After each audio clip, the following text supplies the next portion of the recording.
Mind of a Geek is a production of Inked Geek Studios. Get this and other great shows at inkedgeekstudios.com. To help support Mind of a Geek and IG Studios, go to patreon.com/IG Studios. As little as $1 a month can help support this show and other great content. We thank you.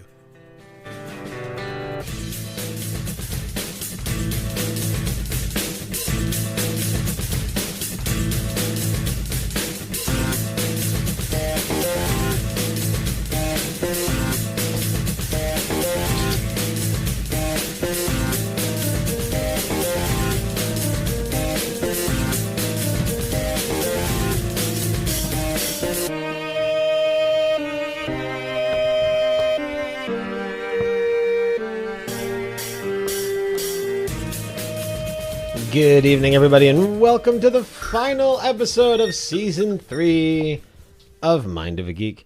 I am Nate, and I am joined, as always, by the microphone adjusting Brandon. Your mic is off. No, I turned it off because you were adjusting it. You good? Yeah. All right. I'm joined by Brandon. Right. I just noticed that it got really low in the last 15 minutes. I don't know how that happened. It was inching ever so closer. Erectile dysfunction. I am You getting gotta work old. the shaft, Brandon. Nope, that's Nate's job. So we are joined again for those listening live on Twitch. He was just hanging out with us on Sonics and Sabers, and now he is back because we had a no-show from Else Nerds and Weird World Weekly and the Podcast of Terror, Galactic Network's own Corey Scott. Corey, welcome back to Mind of a Geek. Thank you very much for having me. How often do you guys have the same person on twice in one season? Well, it's very incestual. It happens a lot. It's I believe you and JF are the only two to hold that title now. I think I'm other always podcasters are fighting reliable. with JF to fucking get an honor system going on this, and if I'm gonna lose to somebody, I'm kind of glad it's him. But damn, I can't beat that boy at anything. But did you lose to JF? Did you not win for longest podcast? I don't think I won for longest recording put out, but for the longest time that we spent on air. It was longest on air. That was like a really close tie-up between like him and JF and Joey Image. Right. Yeah. Yeah, because I remember we were all like gung-ho about JF beating his record, and then like the very next week, like Joey Image just destroyed Yeah, it. that's true. Even when he was sick. Right. So it's funny about guests and how you really can only rely on other podcasters to actually show up. Because every time we have a guest that isn't a podcaster, where the fuck are they? I wouldn't say every time, but I see your but point. it's pretty consistent. It is. Although, I wonder... Especially when that guest emails you the morning before the show and Right. says, hey, are we good? Well, here's a question. Being a man of faith, which we are not, did he maybe tune in or check out a Facebook page and see some things he didn't like? I wouldn't think so, because he makes Lego minifigures, so... Right? I mean... But maybe he just doesn't accept that we're detractors of the faith. Maybe. But you know I what? have a feeling he probably just got technically challenged and wasn't sure how to set things up or something.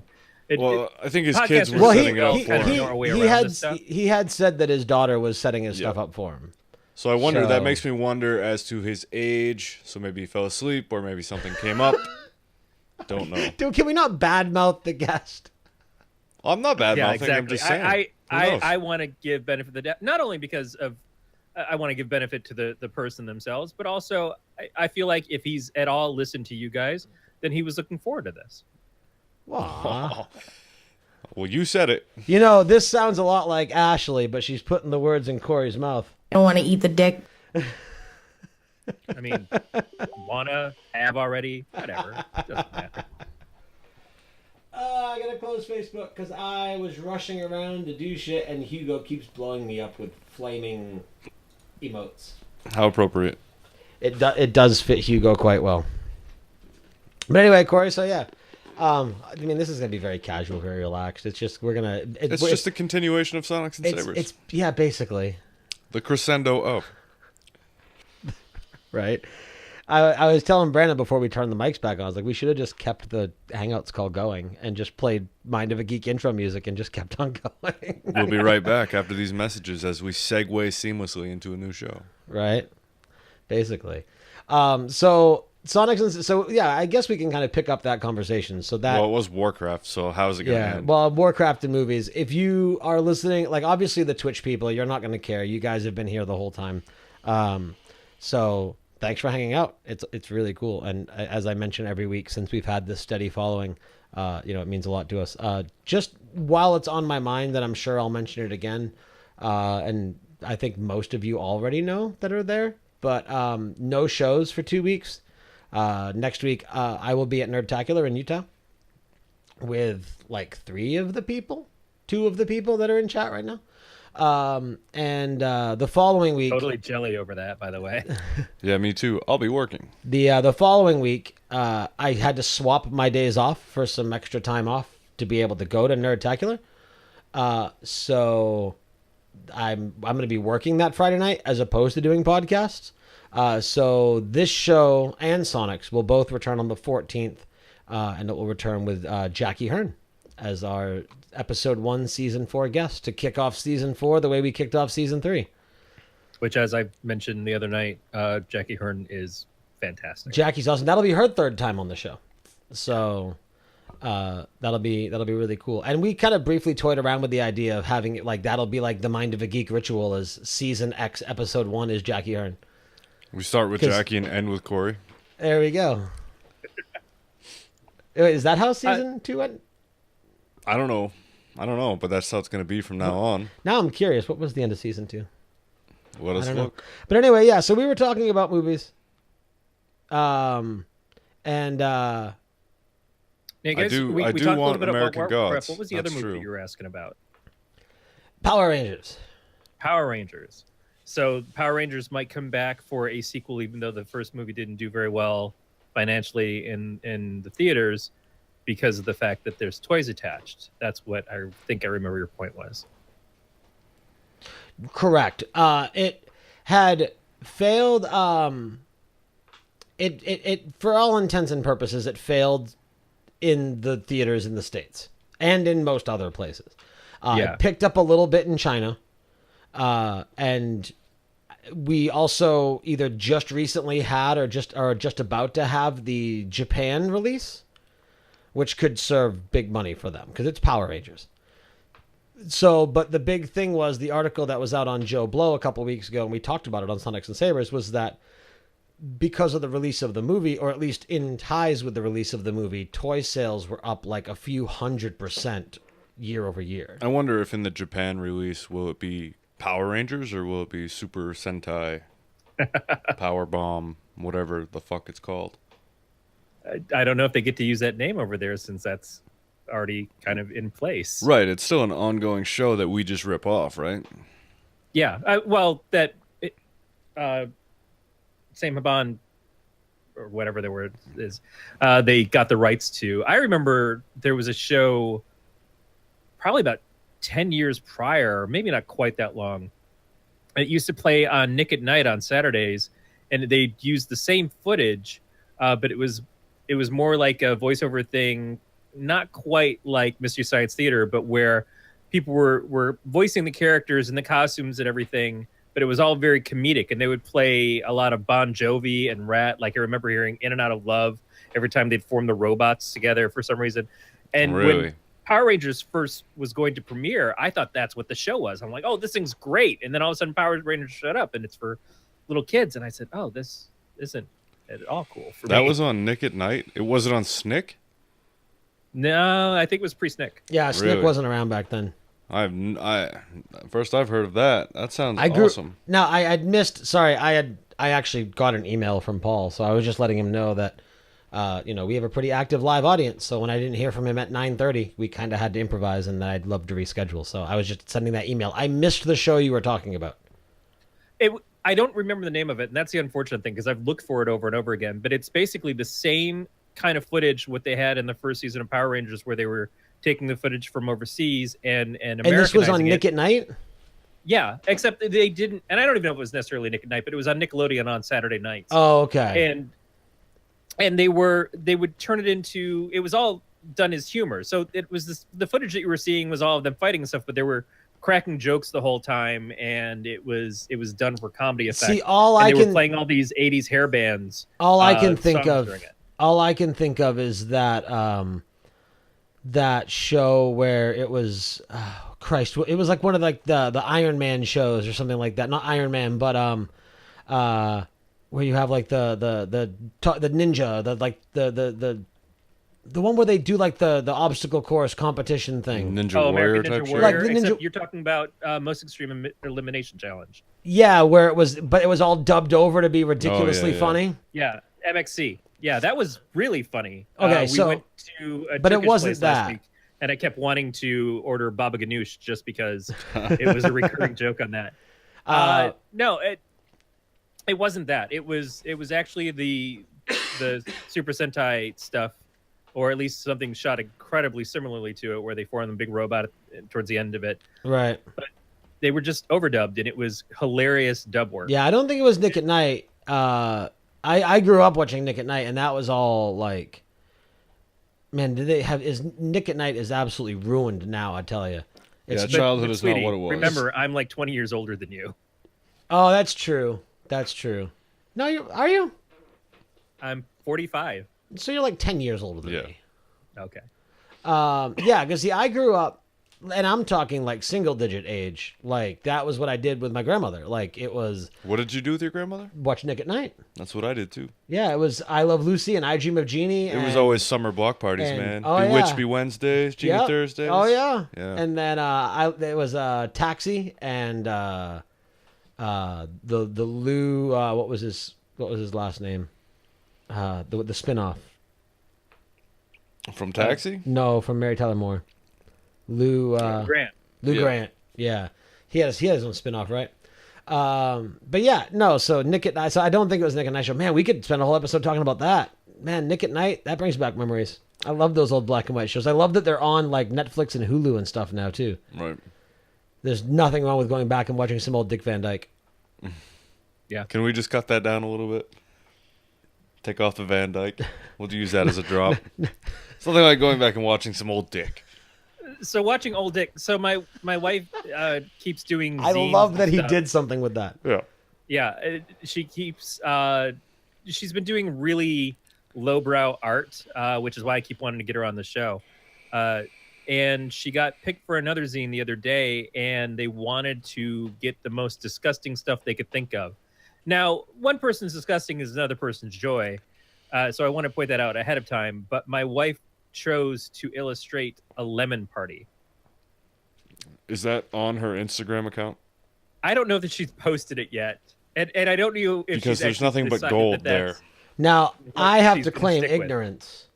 Oh, she has great stuff. No. What's a lemon party? Oh. Corey? I like that you have to claim ignorance, but that doesn't necessarily mean that you are ignorant of it. I'm just lemon not party, referred to its name, I guess. It's an Urban Dictionary term. Let's see. One of the unholy trinity of internet pictures, which all must be witnessed to be jaded internet users. Lemon party is probably the tamest by the three. Oh, that's not a fucking definition. Lemon party is old man sex. It's an old man gay orgy. Oh. I pulled like it. I I said- pulled an image for him. So when they say lemon, are they using lemon in the same way that you would use lemon to describe like a broken down old car? Well, I think maybe like a sourpuss, Yeah. like wrinkled up skin. The and imagery Okay. that I get is like when you take your false teeth out and you're all puckered. I see. So Like like, my does grandma that- gives so covers like to gum plumbers. jobs for the party? You want me to gum ya? I'll gum ya. Does that do anything for you? No, Oh, all right. no, it doesn't. You don't think? So again, I have to be No clear. teeth? Lemon party is not automatically gross, because for a sect of people, that is Right. something quite enjoyable. Or like if you're an old lady, a lemon party could be cool. Or if you're an old gay man, Or an old gay man. or if you're a young gay man who likes old gay men, Right. or if you're a young straight woman who likes old gay men, whatever the case may be. Isn't that the only direction that it's going to go anyway? The young like the old. The old typically like the young, right? There's not a lot of moldy oldies that like other oldies, right? Moldy oldies. I'm looking very forward to growing old with my wife, or dying young and leaving her wealthy with all the insurance money. Either way, I'm okay with it. Shit. So we got some new people in the chat, or returning people that are new to tonight. Chaos, welcome back, and I can't read that from here. There's a lot of random letters. W-U. Woo. Welcome back, Woo. We'll call you Woo. Woo. I don't even see that. Inked Geek Studios bought. Still don't see it. Welcome back to Inked Geek Studios. Wolfric Clan Glyph? I don't know. That's going to bug me now. Is that the one you're talking about? Yeah. Hold on. We're going to have some entertaining radio here so the blind guy can read. I have no fucking clue. Wolfric Clan Glyph. Somebody translate that name for me. So anyway, so your wife drew a lemon party. That, among other things, she got her art featured on our local creepy Saturday night show. I used to hang out with the guys who did the Saturday night sort of creature features, and that show ended, and all the chat gang from that we continued on, and there's a new show that started up that's more of a variety half-hour program with a creepy clown leading it, called Circus of Chaos, and her art got featured as the artist of the week a couple weeks ago. So she's got all this great stuff going on, and I'm always excited for it. But I walk through the house, and there is just a level of art that is sort of multiplying that is hard to just catch out of the corner of your eye and see, oh, there's some demon women attached to the vagina and what else, you know? Like you do. Yeah, like you do. Hey, so I'm kind of curious. I don't know if this says anything about me, but I'm fascinated by the lemon party. We're back to it. I knew we would be.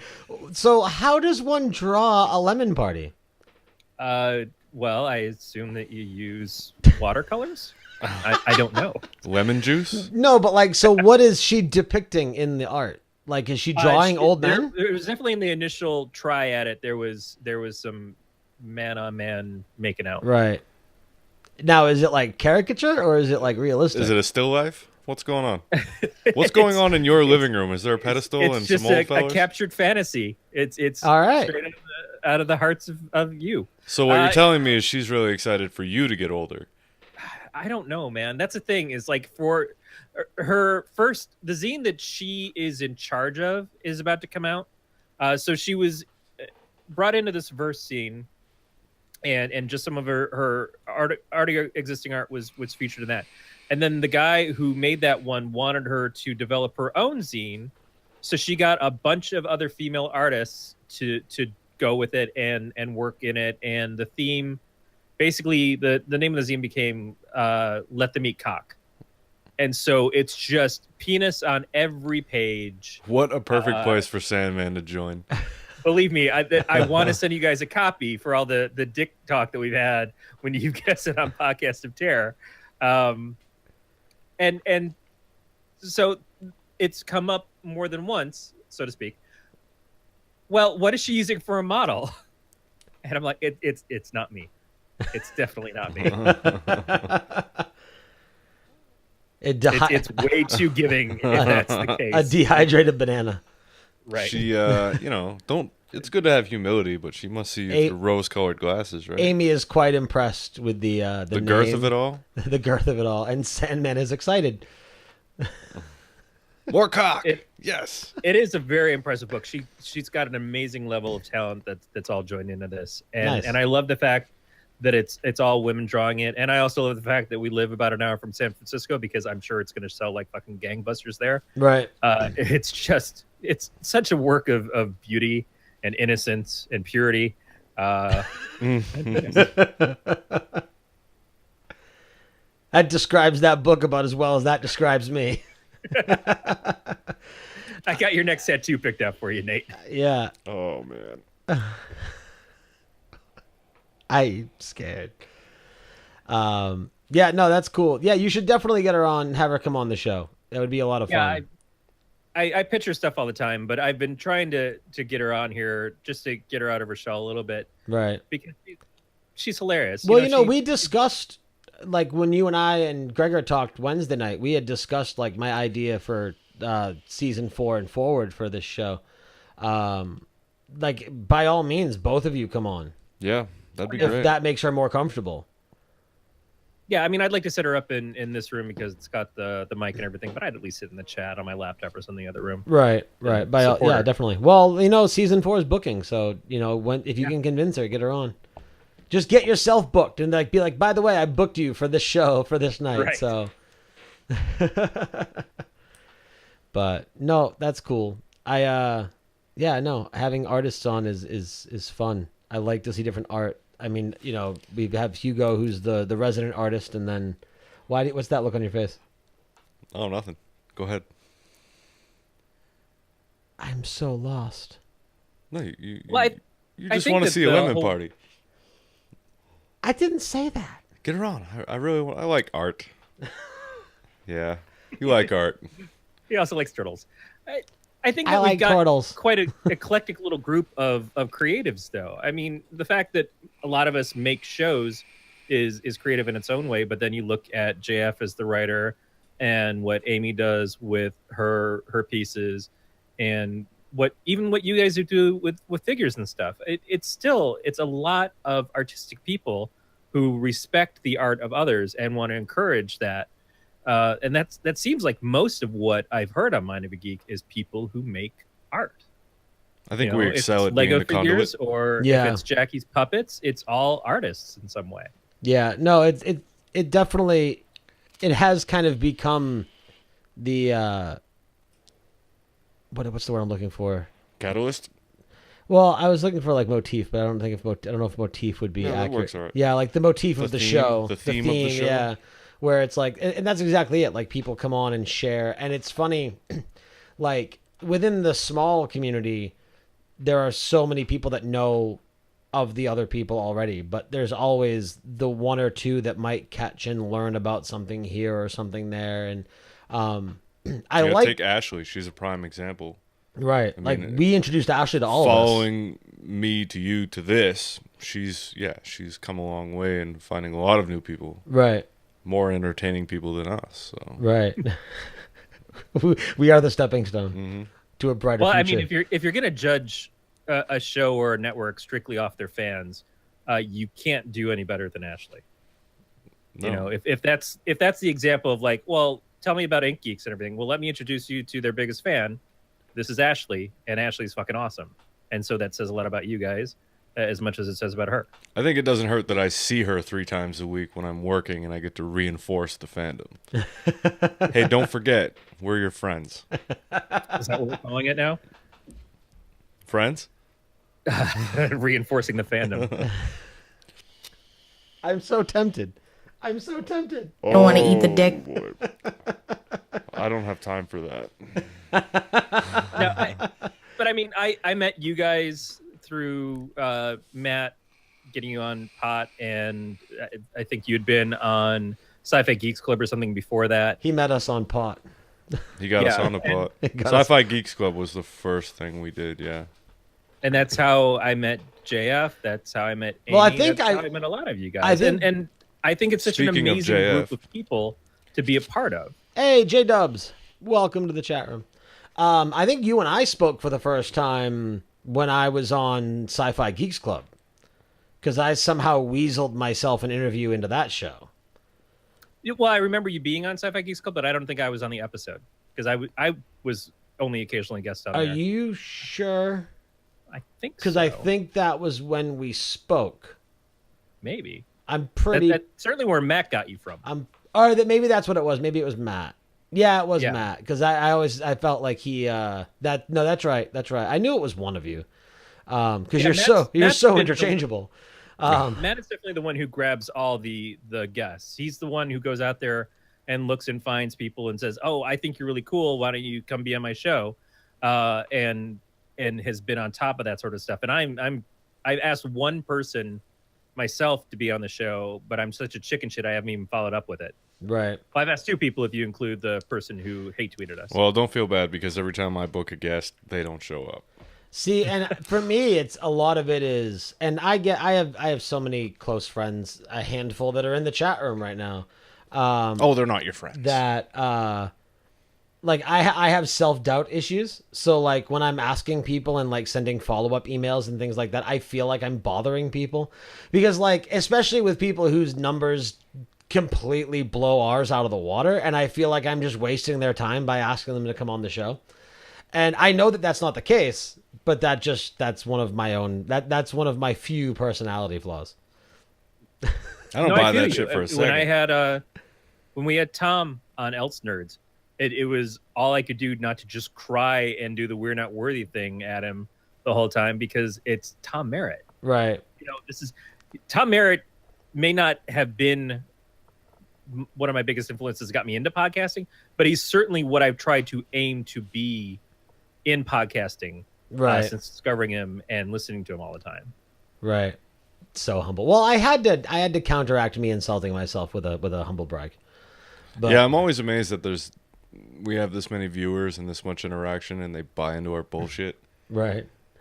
It's just astounding to me that happens. They should give you $1. Yes, Yeah, they should. should. Well, no, it's funny because you think about it, and right now, actually, it's pretty banging right now. We got like 13, 14 people in there, which is cool, at least according to the bot, 12, 13 people. And it's cool, and it's funny because you think about it, and you think about like Amy and JF and even Hugo, Annalisa and things like that. Like those are people now that I call my friends. Like Yeah. I don't look at them as fans. I look at them as friends, which is a step above. And Well, in the regards to like Amy and JF and Hugo, I'm as much a fan of them as they could ever be of me. right. You know, when I'm always surprised when I hear somebody listen to the show and has something nice to say about it, even if someone that's been on the show and is someone that I'm friendly with all the time. It's like, Now I'm but being you took mocked. time out of your day to actually listen to what I do, Right. and had something nice to say. That's still incredible to me. Well, see, and But that's these are people that I feel that way about. and that's the thing is it's like you look at it and it's like and that's the first place that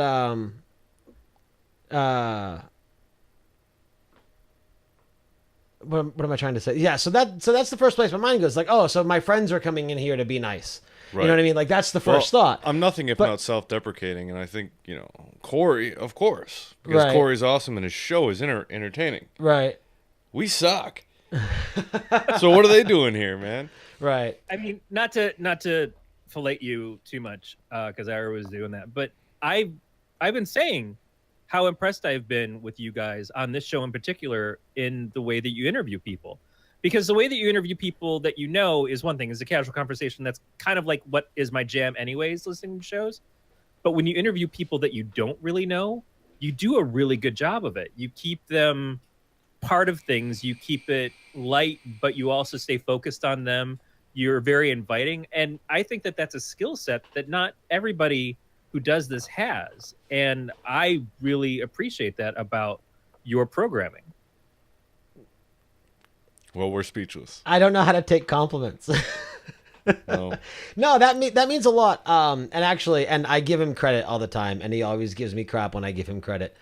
I give at least the initial success of this show. I give a lot of credit to JF because and this is a great like season ender episode. I like that we ended up having you on and it went this way.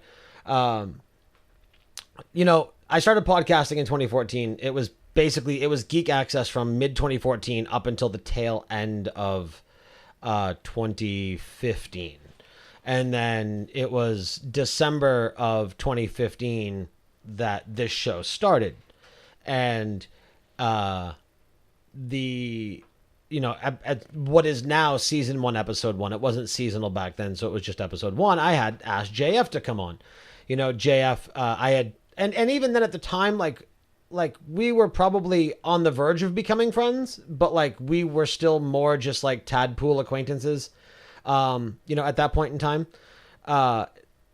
And it was like, hey, like, we've done Cards Against Humanity on Saturday night. We get along, we chat, like, you're an author, you have a fan base. You should come on and be on season 1 or episode 1.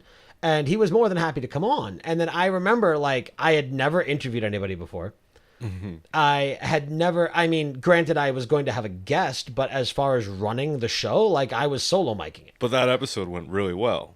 Well, that's what I'm getting to. And like, I remember I had emailed JF or Facebook messaged him or whatever, the show notes. And I'm like, hey, does this look like we have 45 minutes of conversation?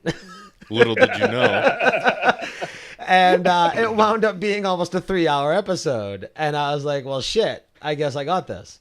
And he gives me credit, which I appreciate. Cause I mean, and whatever, I'll take the credit. Like, it was definitely, it was a joint effort, but if at the very least it was him kind of showing the confidence and being like, yeah, you've got this, don't worry about it. And like kind of working together to help me see that this is something that I could do. And it was really cool. Yeah, and I also JF says, that fucked y'all. I've never had a fan base, certainly not at that time. I like the fact that I can look at examples Or of fooled y'all. It looked like where I'd fucked to from get- here. Yeah, you need some glasses. Fucked y'all, fooled y'all. Either way, whatever. I or like looking fooked at examples even. of where I want to be in a podcast sense, and saying these are the things that I want to elevate to, and it being people that I know, because I think that's kind of amazing in and of itself. It's one thing for me to sit there and look at Tom Merritt or Scott Johnson or Leo Laporte and saying, okay, yeah, that's a level I'd like to get to in doing this. But it's another thing for me to say, God damn, JF's right brain is really good. And I really enjoy the show. And there's things that he does that I'm picking up on. And it's more fun because I know JF. And if I actually had a question about some of the stuff, I could hit him up and he'd answer it. Don't you Honestly, think it's so would almost Tom better? and Scott and probably Leo, but Right. Don't you think it's better being at this level, though? Being at a higher echelon, you don't have as much freedom to just do what we do with the people that we know. see, I don't know that that's necessarily true, because if you look at someone like Jury is certainly at a higher echelon and is being supported strictly by his patrons at this point, and he does the show the way that he wants to do his show. Yeah, but what about And I someone? think that's really important. And maybe this is different, and maybe it's even a little bit higher of an echelon. But like, look at Scott, for example.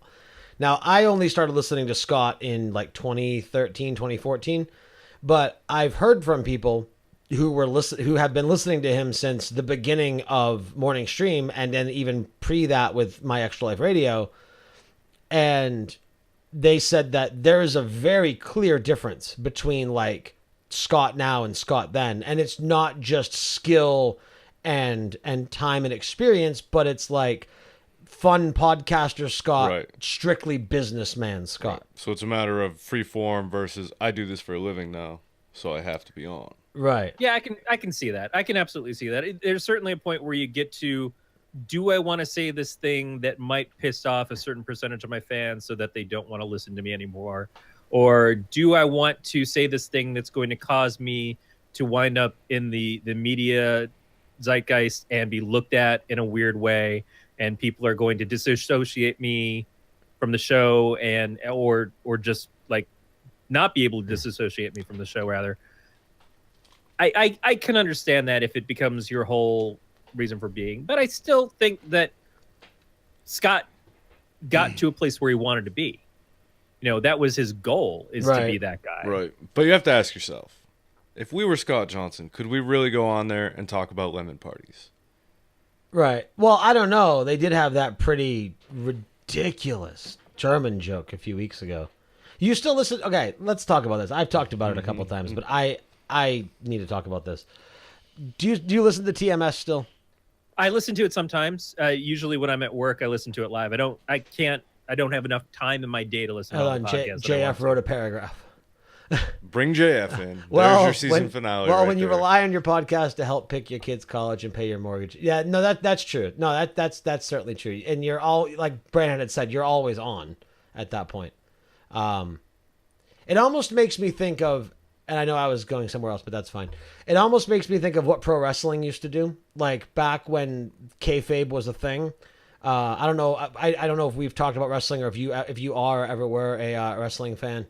But Early 80s. yeah, so perfect. So back then, heels and faces weren't allowed to travel together. They weren't allowed to stay in the same hotels, let alone hotel room, but the hotels. Because if they hated each other in the ring, they were trying as hard as they could to push that this was real.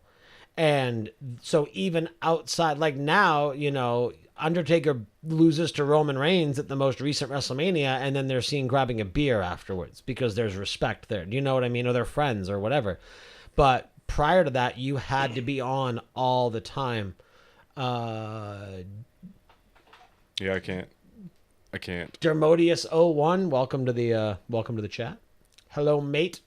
And with wrestling, Instagram is great for that. You can see the show, like take the women's Money in the Bank, Money in the Bank, and then the next night, the next weekend, they're all at a pool party together. Right? Yeah. You know? So it breaks that. So yeah, and it's one of those things where it's like Scott. There's no doubt that when he's on and he's behind a mic, it's a character he's playing.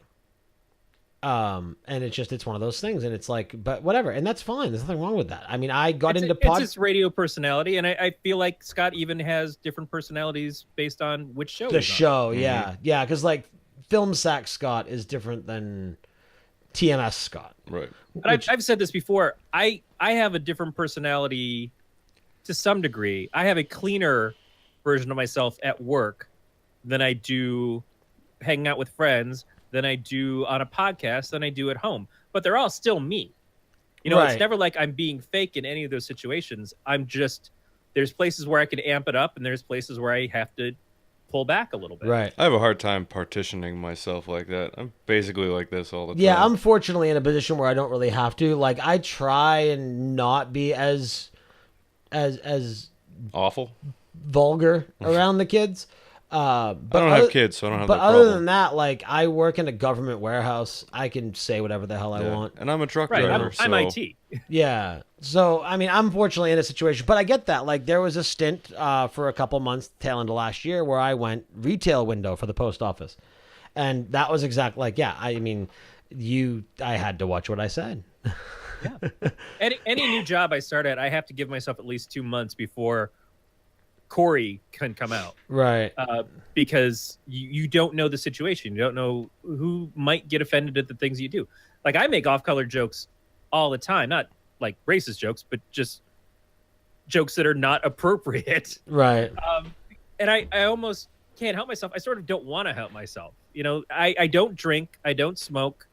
I was such a quiet, timid kid that the one thing I've allowed myself is to be a loudmouth bastard in situations where I think it's okay and it's funny. And as long as people know that I'm just joking and I don't have the intent to actually hurt anybody's feelings, but I'm kind of a dick, yeah, then that's fine. But I would take it so badly if someone didn't understand that and took the things that I said seriously, that I would completely cave and just like grovel at their feet to an apology. Because that's my nature. I don't want to upset anybody. I just want everybody to have fun. And sometimes I think saying the most twisted shit is fun. Yeah, you gotta know the audience. And I've even gotten to a point now where sometimes, like, like just the other day, like, so there's this guy I work with. His name is John. He's cool shit. He's gone to several concerts with us. And we have a greeting at work. Like, when one of us walks by the other one, we'll holler out each other's name and then flip each other off. Like, that's just kind of what we do. Like, be like, hey, John. And then, like, that's it. That's the greeting, right? So I was on my way to work the other day, and he lives right by work, and he was probably going to get a coffee or whatever. Anyway, so I drive by. I see him in the street, and I drive by.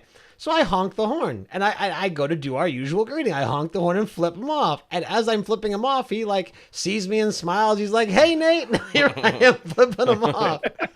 And I'm like, oh, like, is that just a work thing? Like, and then I like, whatever, that's our greeting. And he didn't say anything about it. So it was probably whatever, but then go back to Mr. Paranoia here. And I'm like, oh, well, shit. Like, did that offend him? Like, was he being kind and I just flipped him off? Like, right. Was it not the right place, right time? Super excited to see, oh, fuck that guy. I got an asshole. But no, there's definitely, yeah, I don't know. I try to do my best to be as me as I can be, as often as I can be. That way I don't have to try and remember what I was around who at what time. That's a hard line to walk with Johnny, too, because he's just a good-natured, happy-go-lucky guy. Right. I'd feel really bad if he was, like, butthurt about things. Oh, me and him used to not be able to stand each other. No, I know the stories. Yeah. Jeez. Yeah, I mean, I met Matt for the first time in person. Yeah, he talked about that the episode he was on. Days ago. Yeah. Yeah, and so both Matt and I were really not at our best moments for meeting each other because he had just gotten off a plane, was still on East Coast time or Central time, was in San Francisco, was dealing with all this stuff. We're surrounded by all these people. The city freaks me the fuck out. Like just trying to get there, drive down there, deal with all the crowds and everything because it was on a Sunday and there was some sort of races going on and everything. It was just a mess. Then we wind up at Fisherman's Wharf on Pier 39 in the capital of here's everybody with cameras stopping and gawking and everything, and we just want to get through to get to the restaurant to sit down and be able to relax and chat. So we're both kind of tense, and it sucks because this is my one opportunity to meet this guy who's become one of my best friends in the world. You know, it's not like we're going to have many chances to hang out together, and we hang out together in is what is a very uncomfortable place to be. But eventually we got the hang of it. Right. And then by the time everything ended, we were okay. It just sucks that by the time you finally get in your groove, it's over. Yeah, I can But I understand feel that. like that's the way it is with most people is I meet somebody and it takes me a little while to not necessarily gauge if they can handle me as me, but how much I can tune that up and down and what they're going to be comfortable with so I don't accidentally insult them and ruin the friendship right away. But once you get to that point, you kind of know that you're there. Right. Yeah. And so anytime that person's around, you're okay. But then that person comes over with their girlfriend or their boyfriend or whatever, and then you kind of have to re-gauge again. Right. It's like Seinfeld and Relationship George, you know? You compartmentalize all that. Even with our lives, it's the same. Now, my best friend lives in Florida. He moved there when I was 14. So every other year we switch. I go down, he comes up. But every time within that week, we have to re-gauge the friendship. We haven't grown up together. Our lives are completely different. So we have to find that common ground again. And it always works, but you always have to find it. And it takes so much time. By the time you're back to where you were as teenagers, it's over. And it sucks every time. Yeah. Luckily, I have Nate, who never changes. But there are sometimes War. those friendships that you have War that never it changes. doesn't matter that it's been 4 years since you talked to each other. You wind up in a room together and it's 5 minutes and you're back to old times. Right. Well, that's how it was like with me and Brandon, you know, because we hadn't really talked for years prior to starting podcasting together. 5 minutes together, we both got sticky. Yeah. We were right back where we were. Yeah, but no, and that's what it was. It was just like riding a bike, which probably Oh, isn't the boy. best analogy there. So are you like a mountain bike or a road bike or? Depends on the day. Brandon I think definitely for me, you're more like a time I'm trial. I'm a bike. fat cat. You're a fat bike. That's it. But You're yeah, one of those beach cruisers. You know. it is nice when you get to that point. But no, meeting someone, especially, and I've even talked about this. You know, I have Nerdtacular coming up in like 4.5, 5 days. I've had, you know, the pleasure of meeting a couple of the people that are going in person. You know, me, Brandon, Amy, and Peter all went to go see Eddie Izzard last year. So, you know, there was, you know, and it was so hot in there, I couldn't Yeah, finish it. yeah, Nor no. do I have any recollection of it. And quick aside, let's take a minute to pay attention to Hugo's drawing. you know, his amazing rendition of Corey. I have a problem with it. What? Where's the fucking mic across his face? I know we can see it. How do you know what angle are you seeing? How do you know what the lower half of his Best as face you looks can, like? man. Well, it's his own personal fantasy, right? Yeah. That's Hugo's personal lemon party right there. Amy says I thought we were gonna die. I am age appropriate. But yeah, so you know, again, I've met a couple of people, but I have a lot of people that I've spoken to via Facebook or via podcast in whatever format that I'm meeting in person for the first time in like 4 days, 5 days. And there's I mean, I don't know. Like I said, I try my best to always be me, but some would say there is a version of me that is me being on. And I'm like, it's I don't know. And I'm sure, again, paranoid Nate, there's probably nothing to worry about.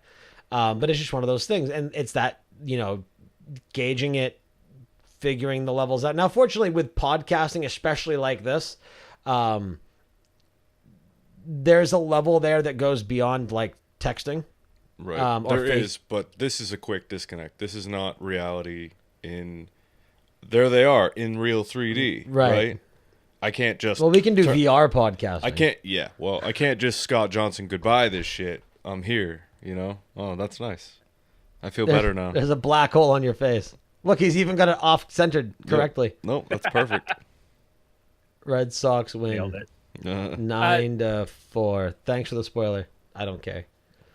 So when I was a kid, like I said, I was Wait, gauging I or was gouging? nerdy and shy, and for up until about the time that I was 16 and I went through a severe change of personality, I didn't have the ability to really talk and hang out with people that much. I didn't have a lot of friends, or the friends I had were also kind of the not necessarily the nerds, but certainly not the most popular kids.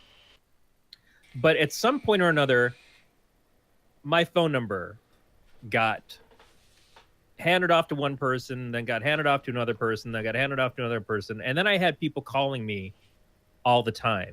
I became like a life counselor in the early 80s on the phone to a bunch of strangers, people that I never knew, people that I never met. And I would just talk philosophy. I would talk about problems that they were having, whatever you want. And that's what got me out of my shell. So you But are it didn't Wilson. get me out of my shell in public. It just got me out of my shell in myself. It got you out of your shell within your shell. You got you out of your Yeah. shell and behind the proverbial fence. Sort of, yeah. It was a weird experience, but for a couple of years there, it was just, that was what it was. Like, I would be on the phone in the middle of the night most nights and then get up for school the next day and possibly hang around people that were talking to me at night and they wouldn't know who I was. You know, it's just that's kind of the thing, is you have to figure out who you are and who you can present yourself to be and all that sense of self. Like, you know that my name's not Corey. Yeah, we know. Yeah, we talked about that. I think one of the last times you were on. Yeah, and I chose this name. I chose to be this person. And so now it's weird when I hear my real name. My wife uses my real last name on her Facebook, but I don't on mine. You know, so it's Right. like weird. It's like, here's Corey Scott married to Aaron Cantwell. And it became one of those things that we talked about when we were getting married. What name was she going to take? You know, was she going to be Aaron Cantwell? Was she going to be Aaron Scott? Was she going to be Aaron O'Kelly - Scott? I thought about just changing my name to Captain Temerity because I've had that name even longer than Corey Scott. Hugo, And I thought Aaron Temerity sounds great. Hugo, did you not know that Corey's real name wasn't Corey? He might not have listened to that episode. He may not have. Yeah, no, actually, and it was interesting because I remember we had that conversation, and it was really, speaking of Jackie, it was really close to the episode she was on where she kind of unveiled that Jackie Hearn is not her real name. Right. But she wouldn't give us the real name. No, right? she wouldn't give us the real name. Which I would never ask her. Yeah, no. I don't think we. We didn't really ask. Yeah, I we don't didn't think. rudely ask. It was I just. think It was. we felt it out. You know. Yeah. And Which is, Aaron Temerity does sound great. It is a great name. yeah. No, that's it rolls cool. off the tongue. Yeah, but no, I mean, yeah, it works, and we can go back to we were talking on Wednesday about Silicon Valley, and the episode we were talking about the who's the tall every time who's the tall lanky guy. Guilfoyle? No. Oh wow, what is his name now? I can't think of it all of a sudden. The one that's obsessed with Richard. Yeah. Damn, that's terrible. I don't know. Fuck. Yeah, that is annoying. I just remember him from The one that when he came on there, it was kind of like the one that worked for Gavin. Jared. Yeah. So, did you see the episode where he was trying to call Microsoft to get more Azure cloud storage, and he developed his boss, and he was like a major badass, and like the Indian dude was like, he was saying like, he goes, well, why don't you do that all the time? Like, that was you. He's like, no, that wasn't me. That was him. And it's like, so having this persona that he demonstrated, gave him courage and gave him strength and allowed him to do things that Jared couldn't do. Yeah, So, it's the superhero persona. right. So I wonder if it's the question of are you Batman or are you Bruce Wayne? right.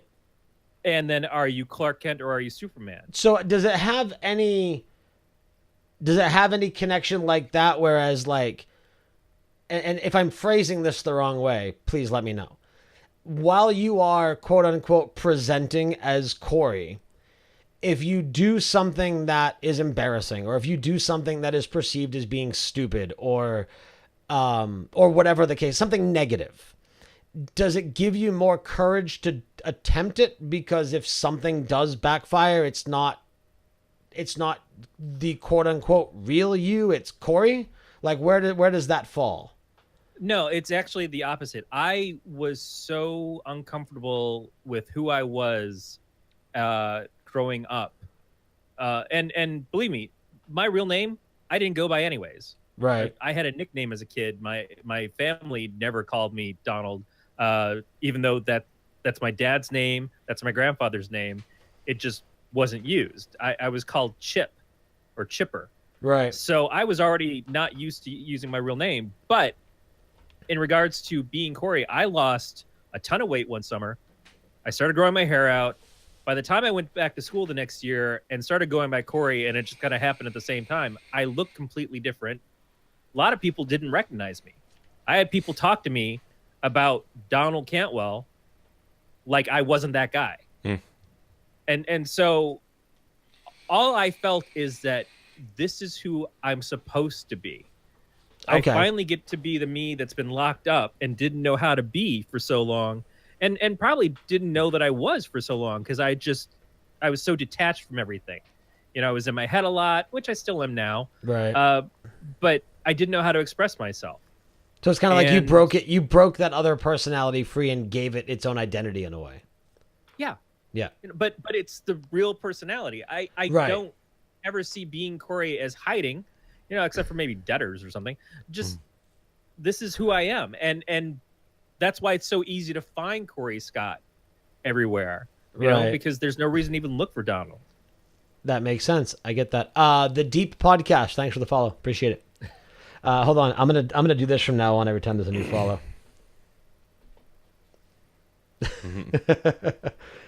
Kylo approves.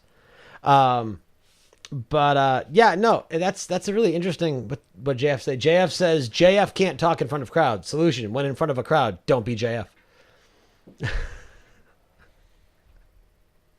Man, I don't want him to not be JF ever. I really dig JF, and God damn it, JF can talk in front of anybody. JF can fucking talk. JF can definitely talk. Yeah, no, I mean, again, back to episode 1 and episode whenever and episode whenever. There's probably almost as much Mind of a Geek content with JF as there is with every other guest. He is the Tom Brady of Mind of a Geek. Because Tom Brady... He's the Tom Brady of a lot of things, though, man. He is the Mind of a Geek goat. Except he doesn't cheat. Hey, now. What? That's another few hours of conversation right there. He doesn't cheat. JF would never deflate your balls. Unless you ask. Not without a good shot of penicillin first. I'm not getting into a Patriots cheat conversation. Man, I don't care about sports at all. It's just funny. The guy who sat behind me, or at the opposite side of my Hugo's going now too. He's like, whoa. See, you've got 2 New England guys and a former New England guy. Now, you lost Amy. You lost Amy talk too. About football where I'm from. You lost Amy. Amy's like, well, Corey was my favorite. You don't insult the GOAT, man. I was comparing JF to a football player. JF is like me. He calls it sports puck. Yeah, fair enough. And he's Canadian. What do they have? Hockey? Yes. So because they know what success is. What? No. Football is so much more watchable than hockey. Oh. I don't know if any of it's really watchable. Oh, I'm not really there's sure. Hugo with his Pat's cap. Look at that. Hey. You just brought the woodwork out right there. I have no skin in this game. No, you were just taking a pop culture reference and trying to be witty. Pigskin in this game. Like I said, we had one guy that we worked with who was the Patriots fan who defended Brady every day, and the fact is that every year he got to say, "Yeah, well, my team won." Right. That's where a lot of the hate for the Patriots fans comes. Is most of the time we Right. get to say, "Yeah, my team won," or if he didn't win, he broke a record. Yeah, it sure sucks to be successful and rich and married to a goddess. You know what it is, and being somebody from New England, like, and this is a comparison, and I don't care how much you argue against it. It's a true comparison, and it's an accurate comparison, at least in my opinion. The Patriots are the Yankees of football, and just like the Yankees had bandwagon fans, as do the Patriots. When you are that successful and you are that much of a winning team, you are going to have people who like you just because. I was watching the Pats back in the mid-90s when it was Parcells and Bledsoe, and they got their ass kicked in the Super Bowl by the Packers. Yep. So it's not like it's a new thing for me. But that's the thing. The Patriots are the Yankees of football right now. They're the Cowboys from the 90s, if you want to stick with football. They're gonna have their bandwagon people, and they're gonna have their Apple. They're geek culture. Yeah, now. they're Apple, they're Blizzard, they're World of Warcraft. They are at the top of their game. They are the most successful at what they do, and because of that, people will dislike them just because. Yeah, it's not unlike people to want to back a winner, Right? you know, Or hate a winner. Right, absolutely. The other thing too, especially if you think your team should be the winner, then what do? You can't make your team better, so you got to tear down the team that's on top. Right. It's a tough place to be. I don't really understand that portion of fandom. That's not really what I'm into. I don't have a competitive spirit, so that's part of the problem of why I don't really get into sports, is because competition doesn't eke out of me what it does in other people. Right. But I get it from the fact that I am a fan of comics. I'm a fan of a lot of other stuff. And so I admire people who are fans.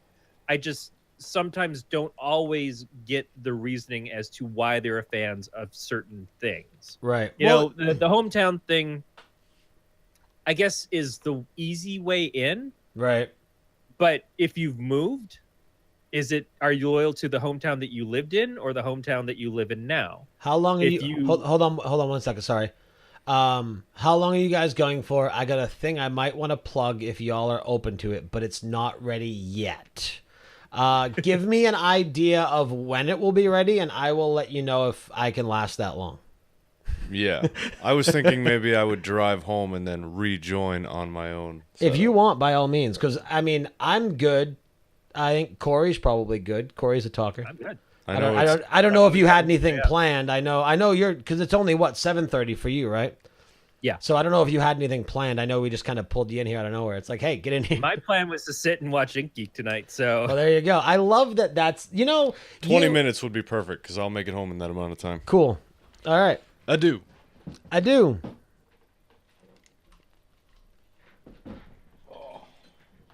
So we will see you shortly. Yeah, I guess. All right. Not really missing much, but sure. bullshit. I'm just gonna reposition and Yeah, sit in the middle. get up here. Yeah. Ah, shit. Look at that. Changing mid-show. There we go. Cool. And we'll just add him to the Hangouts call when he gets around to things. I lost my whole train of thought. But no, but the competition thing. Yeah, you see it a lot. Like, you'll see it, and I can move the chat room now, too, so I can see it, because I can't see that TV from down here. Where's my cursor? There's my cursor. That's what happens when you have, like, a shitload of screen real estate. You lose things. Amy says something about JF doesn't know hockey either. You know what? Yeah. Honestly, neither do I, but I just remember hockey was one of those things that was very popular in Detroit because we had the Red Wings. You know, for a while, the Pistons were a big deal. But as far as the Lions, it's just never been a thing. As far as baseball, the one year I watched baseball happened to be 1984 when the Tigers won the pennant. And I was like, great. And then the next year started up, and I had no interest in watching baseball anymore. And it wasn't a matter of whether or not they were going to win again. I had done it the one time, and I'd had my fill of it, and that was it. And it may have been different if I had had a bunch of friends who were into sports and stuff too, that I could have shared that experience. But for the most part, this is stuff that I did at a point in time when it was just me by myself. And it's like, I'm turning on the TV. I'm either going to watch, the Gilligan's Island reruns that are on this time of the day, or I'm going to try to watch this game and see what the hell this is all about. Right. See, a lot of it for me, and it's why I typically wouldn't want to go to a live game. If my team is going to lose, it's a waste of time. Like, I don't want to go and watch my team lose. If they're going to, but you never know. You know what I mean? Like, even the Super Bowl, like, I was still kind of listening, but I stopped paying attention at 28-3. And then they came back. That's the thing, though, is that you're not a fan of the sport. You're a fan of the team. Exactly. Yeah. And precisely. That's what, I mean, football is a little bit more entertaining, where football, I can enjoy it. I can just enjoy random teams playing. Like football, like, going back to video games a little bit, Madden football is the only sports game that I can play where I can play either a random team or a draft team and still enjoy playing it. Whereas with a baseball game or a hockey game or anything like that, like, I got to be the Sox, I got to be the Bruins. If I'm not, like, if the pixels on the screen don't match my real life fandom, I don't enjoy doing it. But with football, like, I just enjoy football, like, because football is a game version of war, and I find it like, I love the methodical thought that goes into planning out the strategies and the plays, and that's why a lot of the complaints about football is it's stop and go. You don't get the constant flow of action like with hockey or soccer or even basketball, if they aren't fouling each other every 30 seconds. But the thing I like about that is because it's RTS versus TBS. It's, real-time strategy versus I was going to say, turn. It sounds like you're describing StarCraft. Yeah. And but see, I will take a Civ over a StarCraft because I want to plan out my turn and do it. And then I want the reaction.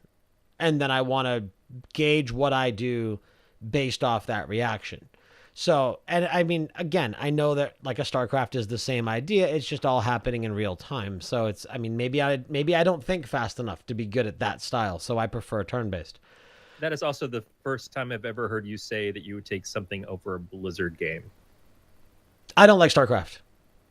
It's people that know me well enough to know or care. I own all 3 versions of StarCraft 2 in their collector's edition form.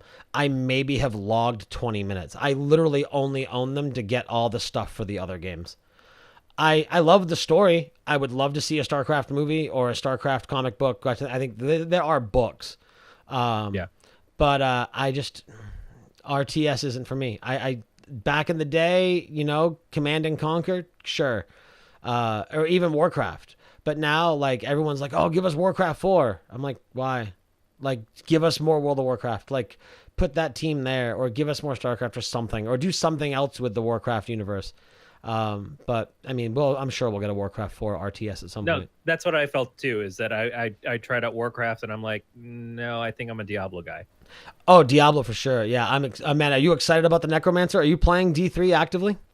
No, not at all. I haven't played it since the beta. Money and time and everything else. Right. It's just we got the Necromancer launching on Tuesday, with the next season starting like 2nd or 3rd week in July. So I'm pretty excited to get in there, getting the Diablo 2 Necromancer back. So I played Diablo 2. It was like a sickness. I think I just started working at Best Buy. And for that first year and a half, I would come home and I would just play Diablo at all hours of the night and try to figure out why I was so tired at work the next day. Oh, no, it's funny you mentioning that because I distinctly remember. So the week that Diablo 2 came out, at that point in time, Godsmack was still really popular.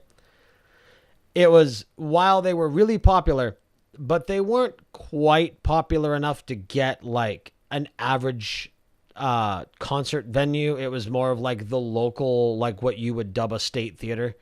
But it wasn't like a hockey or basketball arena yet. Like, I don't want to say an arena show because then you think like a football stadium. But like where you typically go to a concert, like a Verizon Wireless Center or something like that.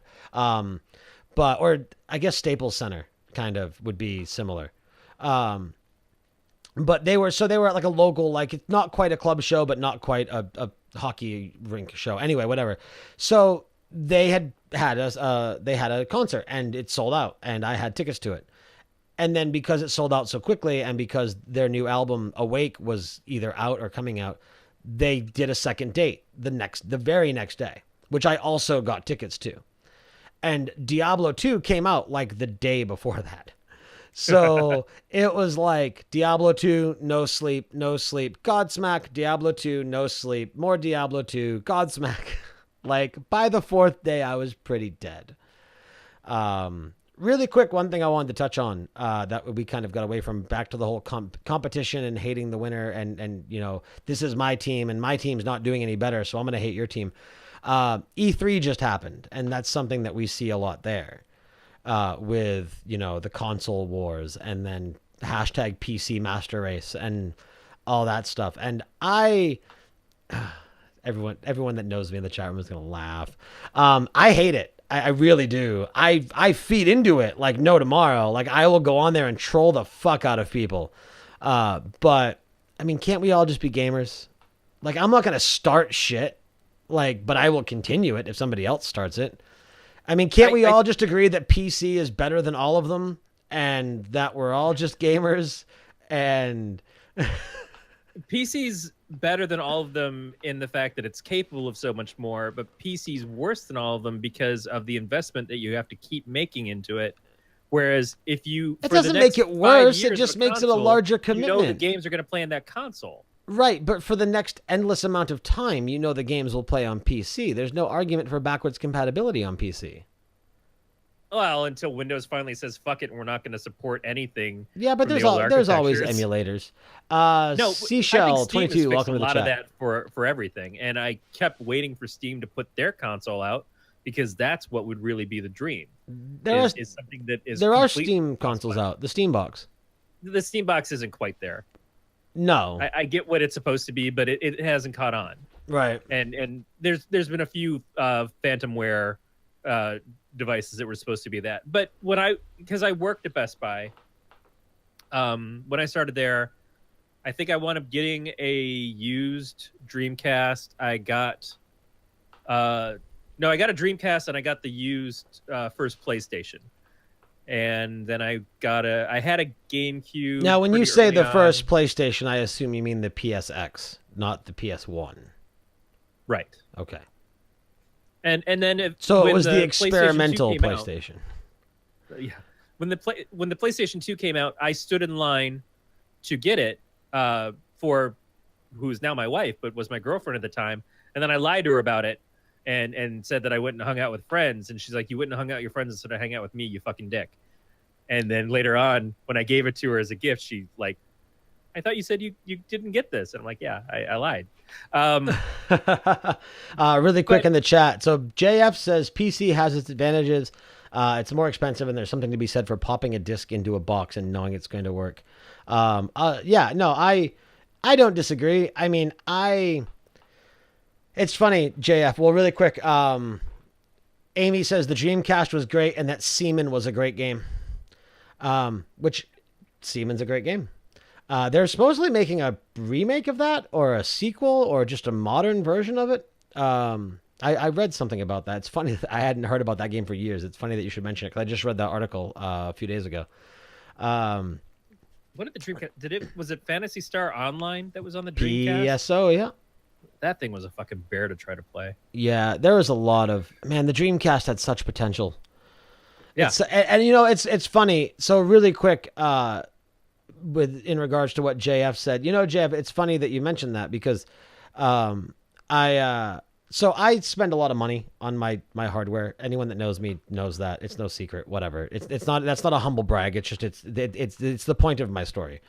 I was scrolling down through, the Steam sale stuff, right? And I just happened to scroll far enough. I was looking at some game and the system specs came up and the system requirements and the minimum system requirements. And this is where it ties into what JF said. And I had a kind of a chuckle to myself. I'm like, I remember back when I had to look at those. So yeah, there's something to be said for that with console. Seaman was on the poop deck. There's something to be said for just being able to either, whether you're tossing in the disk or loading up the downloaded file for digital, it's going to pop it in. It's going to pop in. You know, it's going to work. It's you're not wrong. It's a convenience That's why I issue. don't like the incremental upgrades of consoles of trying to go. I do like. I mean, and again, man, this is an argument we could, or at least a discussion we could have for hours. Like, we've got the Xbox One, now we have the Xbox One S. We're getting the Xbox One X in November. Can I just say I love that name? I know. I heard you describe it. Yeah, like the acronym for the name is Xbox. I mean, I don't care how good or bad it is. Well played, Microsoft. It's awesome. Good job. You've released another Xbox. But so it's good and bad. It's good because the deal with developers is if you're going to release a game on the Xbox One X, it has to play on an OG Xbox One. Right. Good for everyone that spent $400 on an Xbox One back in 2013, which I can't believe it's been 4 years. Until they decide that that's not going to happen. Well, that won't happen until the Xbox 2 or thing that it's going to play in the Xbox One X just to see how it does.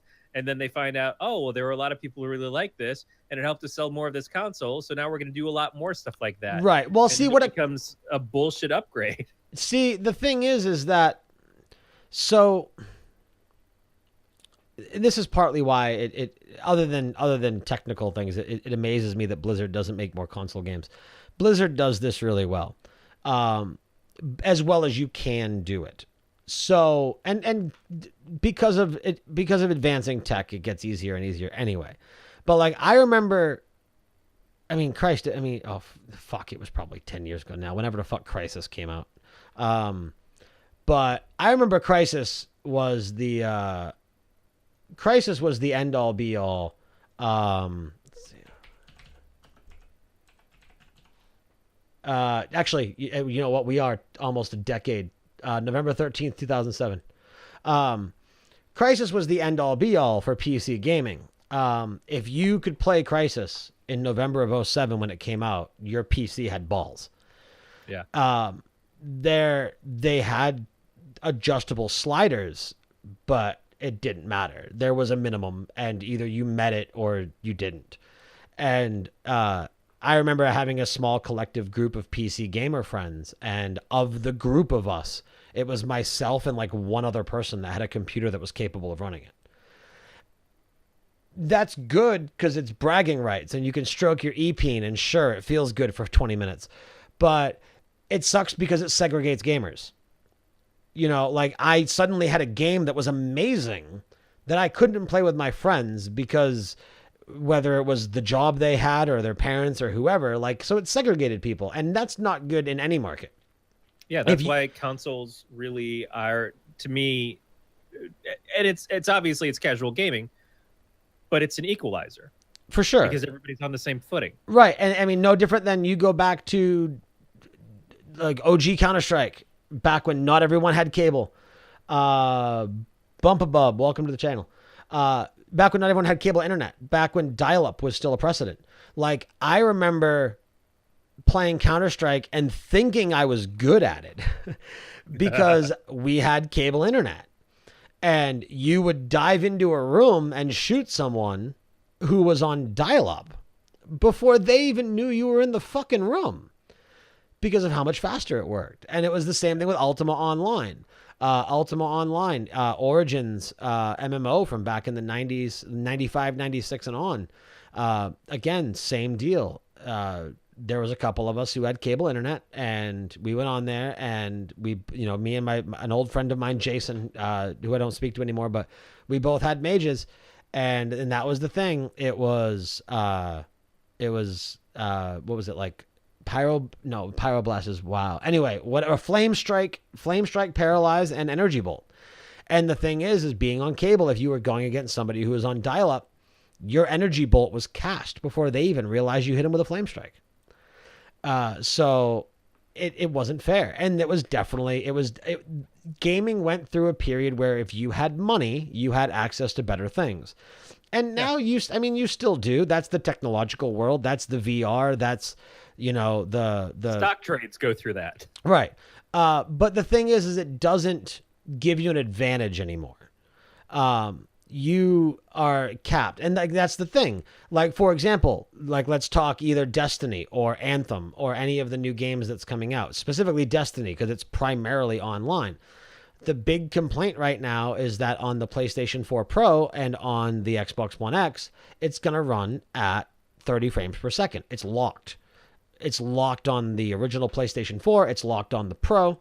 And then it's locked on all three Xboxes because it's an online platform. Could the Xbox One X run it at 60 frames per second on 4K? Yeah, it could. But having the 60 frames is going to give you an advantage over somebody with 30 frames. Having faster load times will give you an advantage. So they lock everything. That way it's an even playing field. That's not something they can do on computer, because I tell you, if they give me a locked at 30 frames per second game for me to run on my 1080, I'm going to be fucking pissed. So they can't do that on PC. They don't have the liberty, because yes, as a PC gamer, I don't deny we are assholes. We are. Like, it's hashtag PC Master Race for a lot. And even when we're being playful about it, we're still kind of arrogant about it. Like, my favorite joke, why did the console gamer cross the road? To render the graphics on the other side. Yeah, see? Your favorite joke? Well, Really? my favorite gaming joke. But yeah, and it's but that's the thing, though, too, is that you see the kind of investment that you make in your gaming machine. So it's don't remind me. Running it over somebody else. It's a matter of, I paid all this money to get it to run great. My game better run great. I want my game to look the best that it can, and I put several $1,000s in my rig to do that. Right. That is a different story, but it's meant to be a different experience. And I still think that it comes to, if you want to have a thriving online experience, then you have to cut those things back for the PC gamer to be even.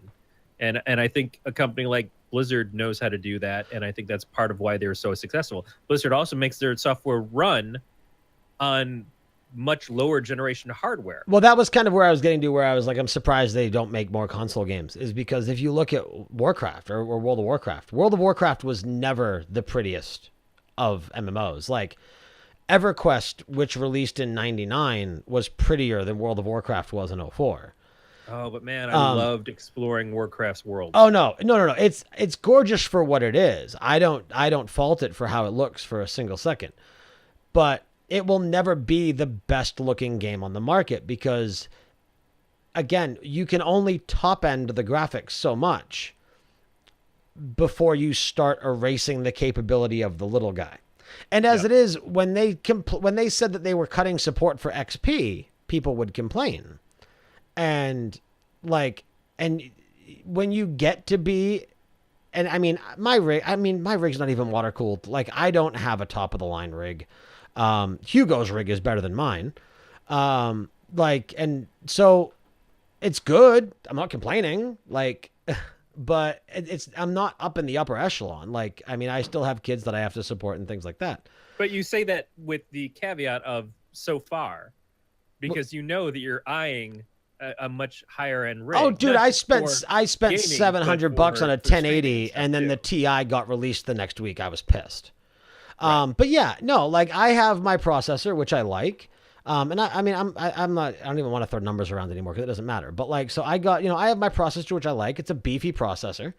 But then Intel announced the i9s. There's a $2,000 18 core i9. I'm like, I want that. I don't need it, but I want to say that I have it. Like, I want, you know what I mean? Because again, and it's not even bragging. Like, I don't want to go to everybody and be like, yeah, look at this. No, like, I have a couple friends, Brandon being one of them, where it's like, oh shit, you got that? Well, now I'm going to have to get it. And that's what it does. Like, I got a Stream Deck, for an Elgato Stream Deck for my podcasting and for my game streaming. It's great. It makes scene switching really easy. It's why I can like pop up Kylo and things like that. Like, it's a great little tool for broadcasting. And the moment I got it, both Hugo and Brandon were like, you're just making me spend money. because it's just kind of what we do. Like we like gadgets. And Amy says that I like to show off how big mine is. Thanks. And JF says my body is ready. King Raymond of Splendor. I don't know. Whatever.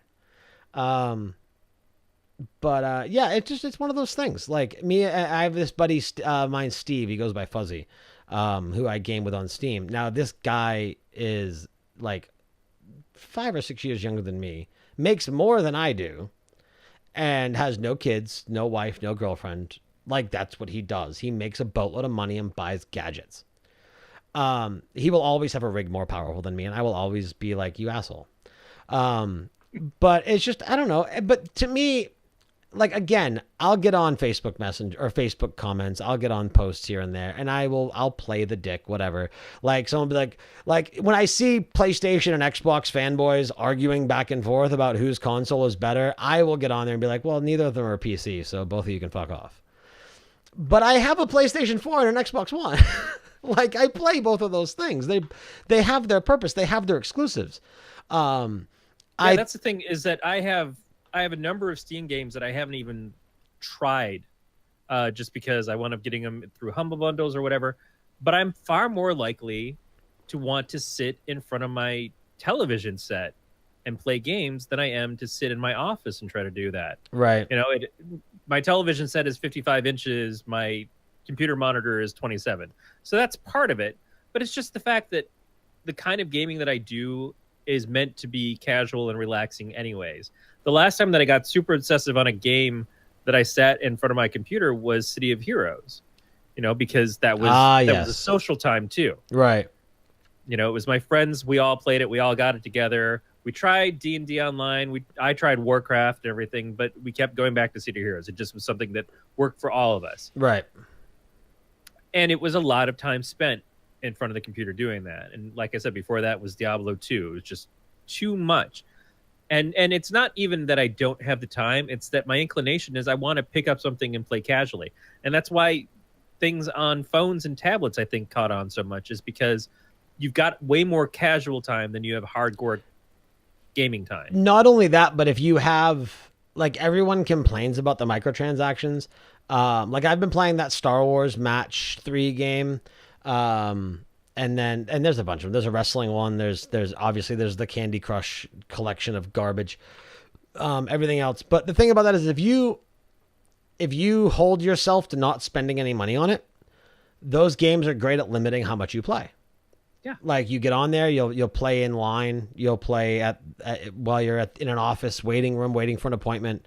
You know, I will sit and play on my lunch break at work. You know, you just sit and you play them, whatever. Like I have a Switch and I'll bring my Switch with me to work because on the weekends I work in the office at work, and I can prop up the Switch and I can play. I got Bomberman, Mario Kart, Binding of Isaac, and Zelda.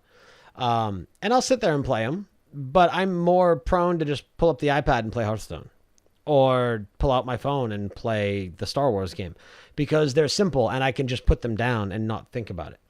The one thing that I have with games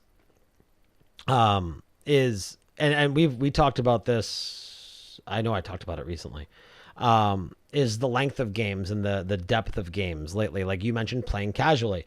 That's why I love the competitive nature of games, whether it be Heroes of the Storm, Overwatch, PlayerUnknown's Battlegrounds is a big one right now. You know, anything that it's nothing engulfing, because Horizon Zero Dawn, amazing game. I thoroughly enjoy it. I love Aloy as a main character. Visually, it's very impressive. The whole like robo dinosaur thing, like that's pretty cool.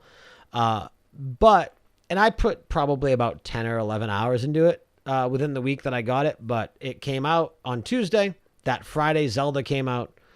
So I just kind of got lost. And now I don't play either of them. So I've already told myself when I am eventually going to go back and play Horizon and probably stream it. I'm going to have to start over. I have no fucking clue where I'm going.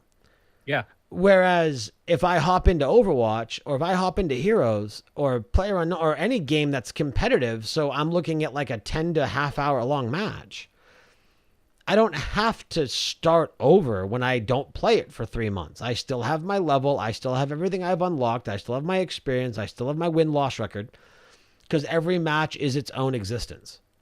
But do you feel like the people who've been playing it that whole time have gotten so good at it compared to you? I definitely lose some skill.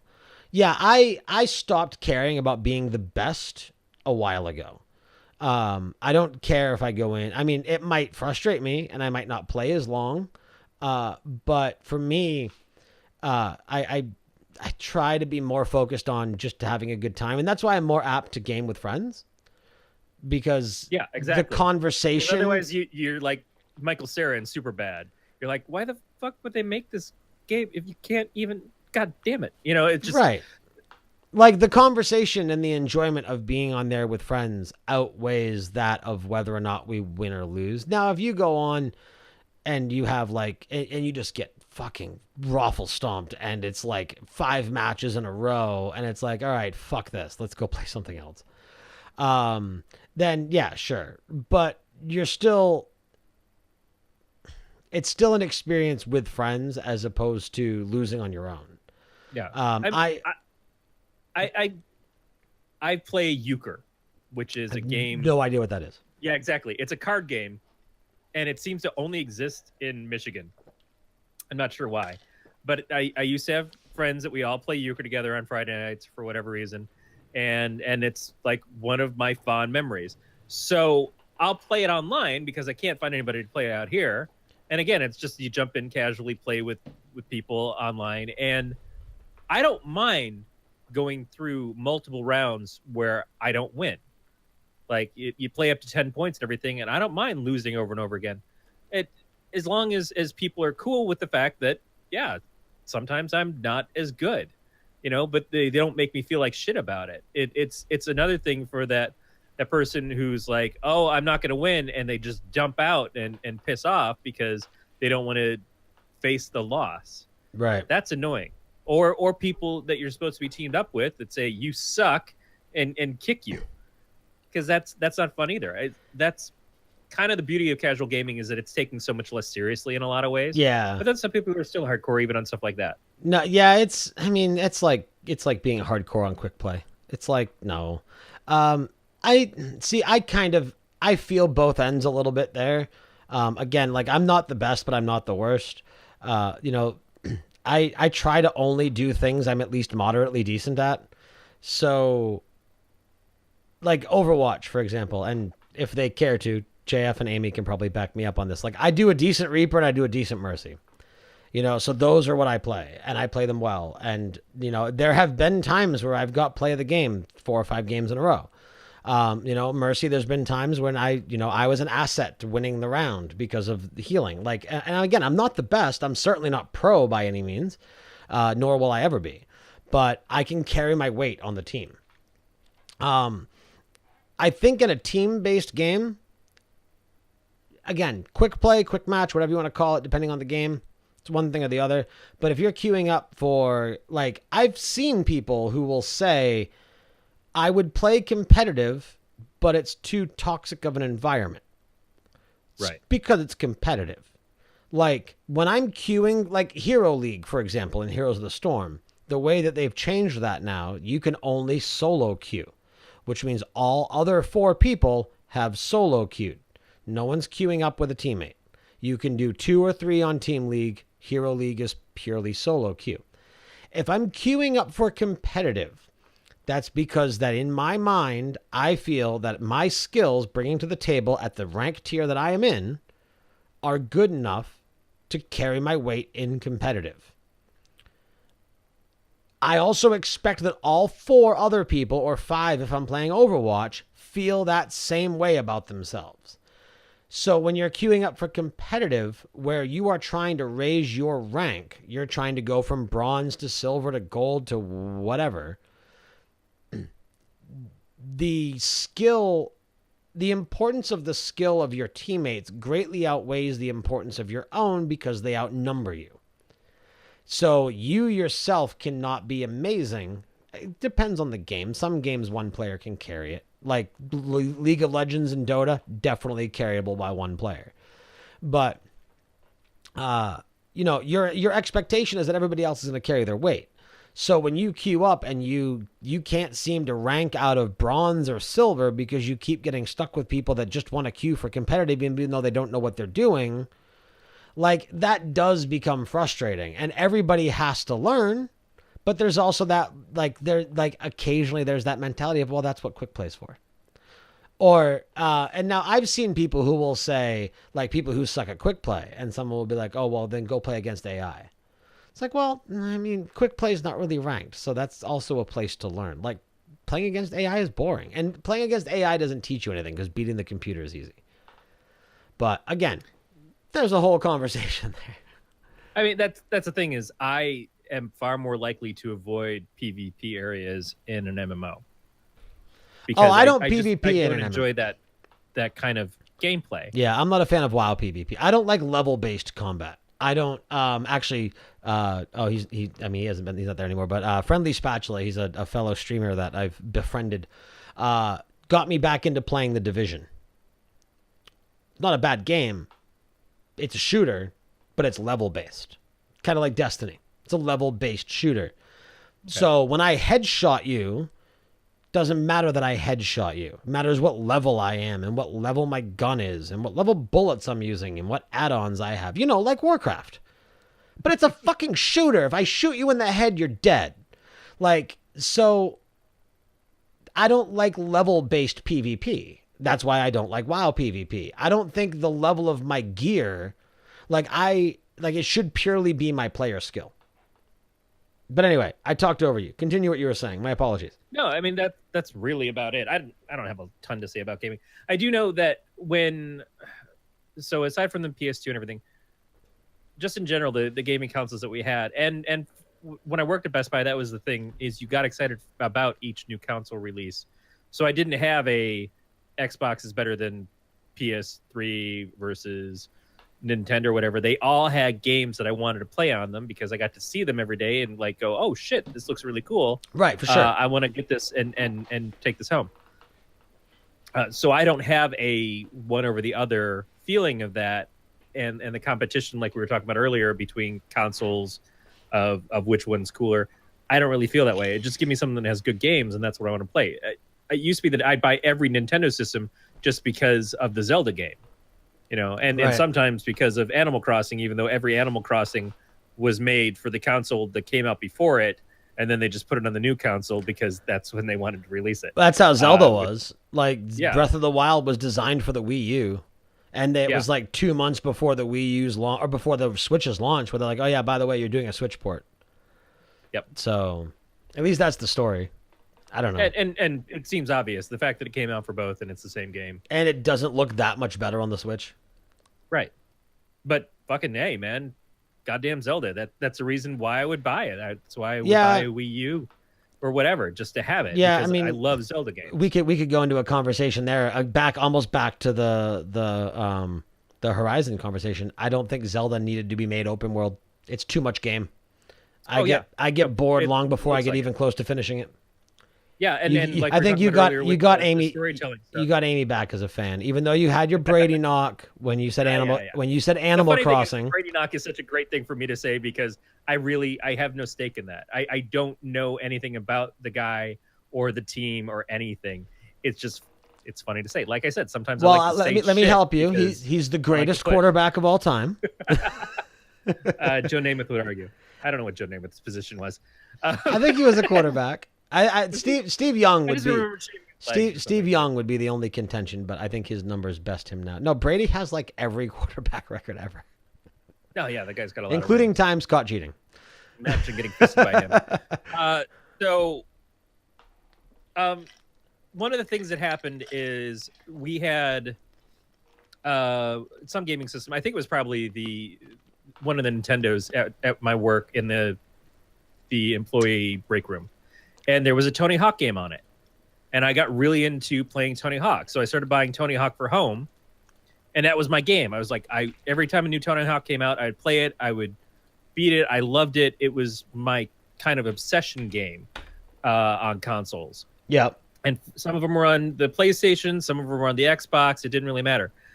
Then all of a sudden, my wife started playing Tony Hawk, especially when they started making the design a skater and allowing you to make a female skater.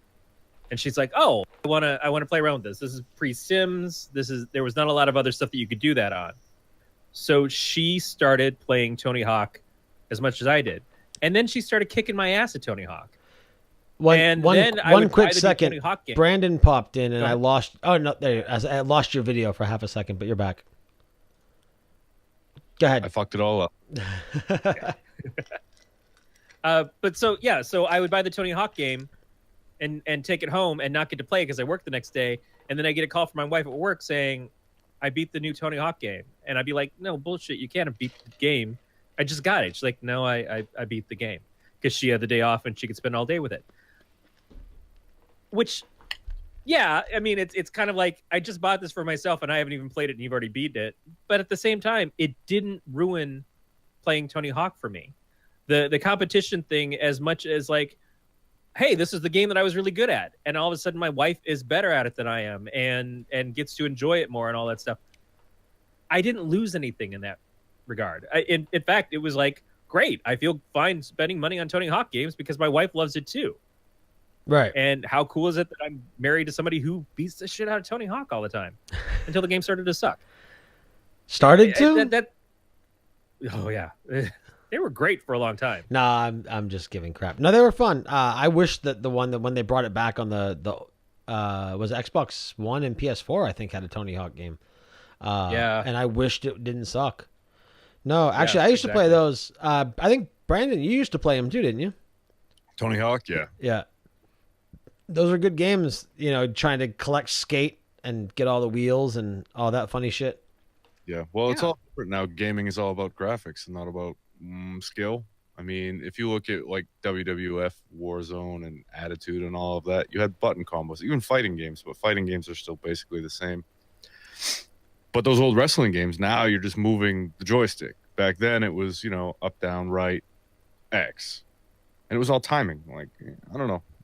Games were more challenging and more fun then.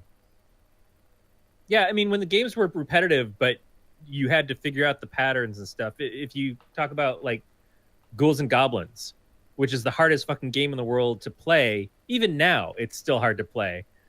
But it was at that time, you could tell that there was a pattern. You just had to figure it out. But it still took skill. And then games just became like button mashers. Yeah. Well, it's like recently on my stream I've been playing Wolfenstein. Or Wolfenstein.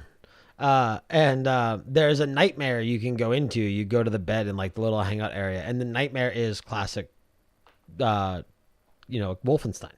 Wolfenstein 3D. And you die pretty goddamn quick.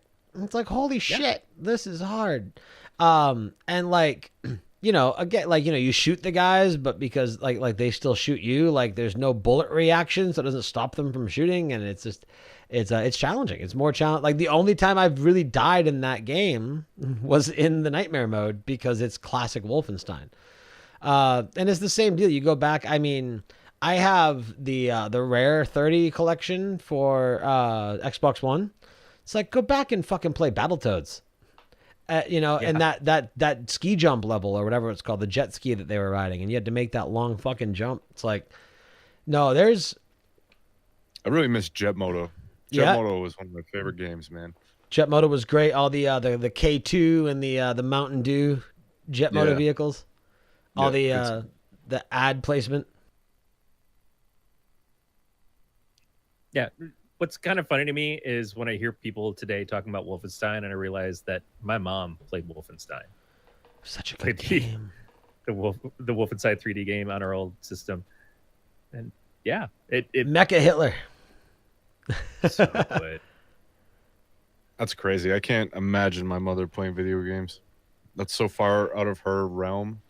Actually, it's funny that you mention it because I this past week on the stream I debuted Retro Night, and the first game I picked was a game that my mom and I played together back in the early 90s, Legend of Carandia by Westwood Studios. And I cannot imagine you and your mother playing a video game together. she got me into Final Fantasy. I had the Super Nintendo, and she got me Final Fantasy II, which now appropriately Final Fantasy IV. But yeah, My grandmother and I would play Mario, but not my mother and I. No way. yep. She used to. No, it was a pretty steady thing. And then my dad and I used to play Madden on the old school CRT TV thing that we had on the counter in the kitchen, and we'd hook the Genesis up and play like Madden 94. Yeah, no, the gaming with the family was there, and then I think I just took it to the extreme. No, my dad is looking forward to. Well, I think he's looking forward to it. I told him about it. The Castlevania series. It's coming to Netflix because my dad really dug Castlevania on the Nintendo systems. He's like, yeah, the kids are all playing this, and this, and he's like, I tried out that Castlevania game. That's pretty cool. I'm like, yeah, Dad, it is cool. So what did I miss while I was gone? Is JF coming to play or what? He hasn't jumped up yet. I No. expected I don't you know if we guys gave to him carry time or not. conversation for 2 seconds. My batteries in my vape died, so I swapped over to my stick. But I was like, okay, Brandon's back. Now they can converse so I can put my batteries on the charger. I thought it froze up for a second. I'm so not used to Yeah, I it. saw that too. Everybody just stopped moving. No. I don't know. JF, do you want to pop in? Do you want to pop in and say hello? A little pop. I don't know. Is like the world going to explode if we get Corey and JF? Popping fresh. Fuck.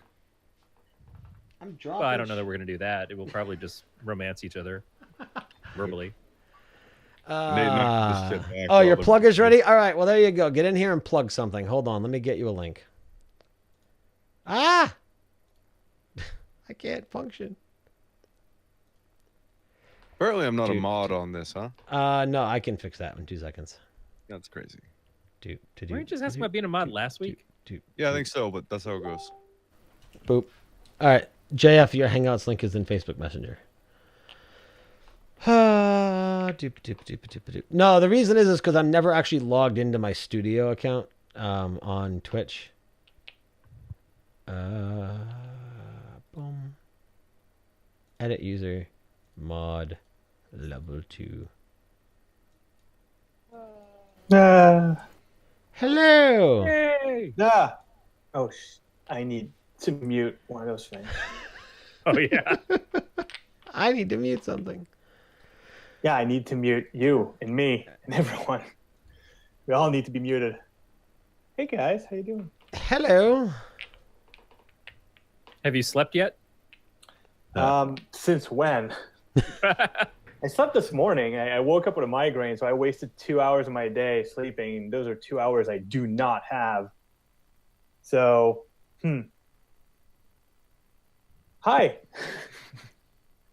So I've been working on a thing all day that I'm absolutely just using you fine folks to like get early promotion on. It's actually not working well yet, so it's not a good plug. But I just launched a campaign for my next book on Inkshares. Nice. And I'm super happy to be done with all the legwork to get it going, but now the website needs to freaking update properly. Because it sent an email to everyone saying, hey, you guys can order this. And when you click on it, you can't order it. So I'm not happy. Also, it didn't upload the video correctly to the preview page. And I can't remove the broken link for the other video. So that's not working well. So it's a goddamn catastrophe. Well, the thing is, Everything's for me, terrible. is I open up inkshares.com and the first thing I see is Doug Williams followed Arc Android. That's good. I like Doug Williams for following Arcandroid. So it's just nice that your new book is the first thing I see on their site. But that's probably because, I follow Arc Android as well. No, usually it's there's not much activity at this time of night, I guess, like on a Friday especially. So I guess just someone following a book is the latest activity on there. So I guess that's what shows up. I'm thrilled about it. I would be more thrilled if if people could pre-order. That's fine. It's okay. Well, you said you just launched it, so what do you? Well, I was Why is expecting to go in with a bang, but right now it's more like a whimper.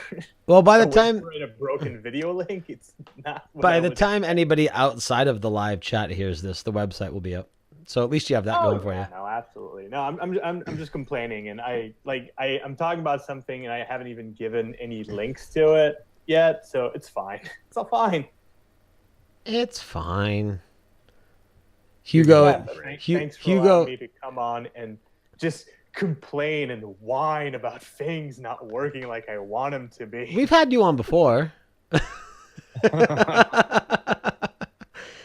Oh, what Yeah, are what you Hugo's guys written are there? used to my banter. Hugo is rocking your. Oh man, can we look at what Hugo? He was shuffling between drawings so frequently. He's got Snick. He's got lemons. Great. Oh, and there's the pop up from when JF was on. Huzzah. bit.ly/dragonshed20. I assume that's over. Yeah, I think it finished today or yesterday. Oh, okay. They're done with that. Now I just have to wait and actually I can probably go check what the actual dates are. I'm a little curious to see what the actual dates are and if perchance they've actually got nominations up at some point. Oh, wait, no, the deadline's like in a month. Whatever. Plenty of time. On July 24th, not June 24th. Shows how good I am at calendars. Which one was? Oh yeah, that was Matt. Corey, did you see Hugo's rendition of Matt? Do you have? No. Do you have the Twitch feed up? Oh God. He's Yeah, I just, see the Jason in the background. he's just cycling his greatest hits at this point. That is fun.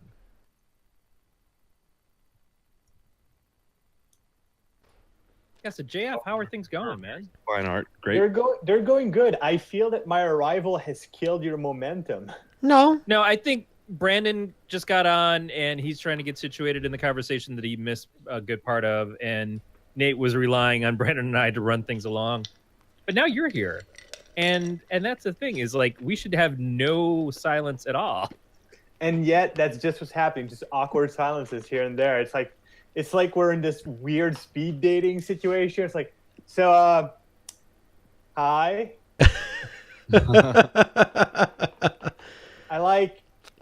I really like TV shows. I like your skin. Yeah, I like your skin. Can I wear it? Looks so soft. Now we have to reacclimate to each other. I think we all had JF coming on and expected him to blow our faces off with words. I'm way too tired for that, Brandon. You need to Tell stop us about why you're tired, though. Tell us about how things have been going, because you've been really busy. Okay, well, thank you, Corey, for taking over the there's so show. much going rapid. I don't want to make this like my episode of Minds of a Geek. It wasn't Mine- Corey's either. So No. Today's episode. So what did I miss? Who stiffed you guys? Was it Matt? well, Matt... so there was a conflict. No, so it was Paul Hawk who makes custom Lego minifigures, and he's not. I assume he's not an overly computer literate person because he said his daughter was doing his setup for him. So I had no other way to contact him except for via email. So I emailed him the Google Hangouts link, and then he didn't get back to me until like 35 past, and the chat room had a bunch of people in it. And I'm like, well, I don't want to run too late. You're late. We had Corey on for the tail end of Sonic. So I'm like, fuck it. If Corey's available, we'll get Corey back in here. It'll be a nice, casual, relaxed end of the season. And then, yeah, so that's what ended up. So he did get back to me. So I'm hoping we can get him rescheduled for season 4, but I'm not going to sit and wait 15, 20 minutes. And how funny we talk about being free-form podcasters and just being like, hey, whatever. But God damn it, you better be on time. We're free form, but we're not amateurs. Well, no, it's one of those things where it's like, you know what? If it goes back to having a rapport, or at least communicate. I don't care if I know you or not. I mean, I'm not that big of an asshole, but communicate. But like, if a friend or a past guest or whatever comes on, and it's like, hey, I'm gonna be like 15 minutes late, and fuck it, you're gonna be 15 minutes late, cool. But like, if I don't know you and like you just happen to fill out the form because we found you or you found him and like thought his stuff was cool, and then like the conversation is delayed and like you're 10 minutes 15 20 minutes late getting on, and it's like, so we're sitting here, we're live, we're waiting to get a show started, like it's like, well, whatever. No, you did what you had to do for the live audience, and that's absolutely the correct way to go. But No, we do have to understand that not everybody is experienced at this stuff, and shit happens. It does. He didn't like just blow you off. No, he got to you. He just unfortunately Right. got to you late. Right, exactly. And- So and- there's no. I'm And not- he sounds like he does some interesting stuff, and he sounds like he's going to be a good guest to have coming up. No, I for sure. I told him I'd love to reschedule. Right. So And Corey mattered JF, so we're not going to wait. So Right. the live audience isn't seeing this, but I've just noticed now that I can see Corey as a larger image of Corey, that he has just this very slight wind going through his hair. And it's kind of majestic. Like It's natural. It's like he's advertising shampoo or something. It's awesome. Usually, hope I'm I- advertising some sort of douche products, but the stuff I was drinking was actually clear today, so I figured I would go with the salon look. It's it's great. Looks like you go and you shower your hair in airplane bathrooms and make it sound like you're having an orgasm. Do we all I mean, it remember doesn't this sound like commercial? Is it just me? the part Everybody that else is the That part was a stupid commercial. the part that adds to herbal it. essences. That's right. Shit, now we're all talking at once. The part that adds to it is that you don't hear his fan, so it's just blowing out of context. No, it just looks like he's a freaking wizard. Are you a wizard? Anyway, Blowing out of context is my stage name. Wait, what? so yeah. All right, enough about Corey. Let's talk about me. Yes, All right. let's talk about you, because that's the thing. This is the magical last episode of the season, JF. So That you have now been it's on good to 3 get us times. both on here. I want this to be the next thing that happens every season. It's like every season starts with Jackie Hearn, sure, but every season stops with JF and Corey. Amy says blowing out of context is the title of my autobiography. Amy wins. Interesting. Yeah, Amy Mine wins. is going to be titled "Nothing Good Can Come of This." So, Wow, that sounds like the final chapter could be in Amy's book. touche. No, so yeah, I'm not doing good. I'm really tired. Things have been going good outside of my control, but I have a lot of irons in the fire because, as Nathan very well knows, I'm going to Nerdtacular next week. I get to meet you. Yes, and I hear. I'm gonna make my comment. I was saving this for when we met, but here's an observation. I know you're 6'1", right? Depending on how straight I stand up, but yeah, somewhere between like a high 5'11" and a low 6'1", yeah. Yeah, depending if you're wearing your heels. Right. Well, it depends on if I care. Like standing up straighter makes me look a little thinner. So typically when I'm meeting people for the first time, I try and stand up a little bit straighter. But once I know you, I don't give a shit. So here's the thing, Nate. Here's a little confession. Yeah. I have always assumed that you were somewhat of a tiny person. Oh, good. I'm not Oh, the only one. only in some ways. let's not go there. But no, I've always assumed that you were like maybe a 5'6", a 5'9". at Okay, best. Like, I'm curious why. Where does that assumption come from? well, here's the thing. It took me a while to figure it out, but I got it now. Okay. There's a series of reasons for that. First of all, you take selfies always from top to bottom. Makes me look Makes you thinner. look That's shorter. exactly it. Makes Also, look at the camera setup. Like, look at all 4 guests right now on at the bottom of the Google Hangout. Your camera's set up in a way that makes you look like you're shorter, so it gives the impression that you're kind of a tiny dude. Yeah, no, my cameras are all on top of a monitor. See, and my monitor is raised, so like I can do that. That make me look taller. You're still hunched but over, though. It makes you look Yeah, you gotta understand. It's a subliminal impression from various images that I get of you. from Right. various- No, I get it. Yeah. Yeah. I mean, Now you're Well, making me anyways, restructure the 80s completely. so we're gonna be at no, my Nerdtacular. nadies are done the way my nadies are done because they make me look thinner. I know why your 80s are done, but now you have to rethink the entire thing. I don't mind if people think I'm short. Because see that negates the because so you see the nady and then you meet me in person and I'm not like fat, but like I'm not as thin as my pictures make me look. But I'm also, now that I know, thanks to JF, I'm not as short as my pictures make me look either. So you're like, well, he's a little bit bigger, but he's taller than I expected. A little more of Nate to go around. Oh. You've got height and girth. There's Nate for everyone. Fuck. So What am I in anyways, for? we're gonna be at Nerdtacular. No. Have I told you guys about my pre-Nerdtacular trip and about how insane? Because first of all, Nerdtacular, like, it's a trip, so already there's some preparation. There's Right. going to be a something called the Tad Shop at Nerdtacular, which is something we did last time with Amy and a few other people from the Tad Pool, where instead of buying like 8-foot tables for vendor stuff, we just got together, got a bunch of tables and made a fort because we're children and we hate interacting with humans. So that needed to be prepared. I unloaded that on someone else at some point because I didn't have time for it. But I still need to prepare like bookmarks and books and get all that stuff. So I have a ton of stuff to prepare. Plus getting, might as well announce it here, at Nerdtacular on, I want to say Friday at 10:30. Tom Merritt and I are doing a writing panel.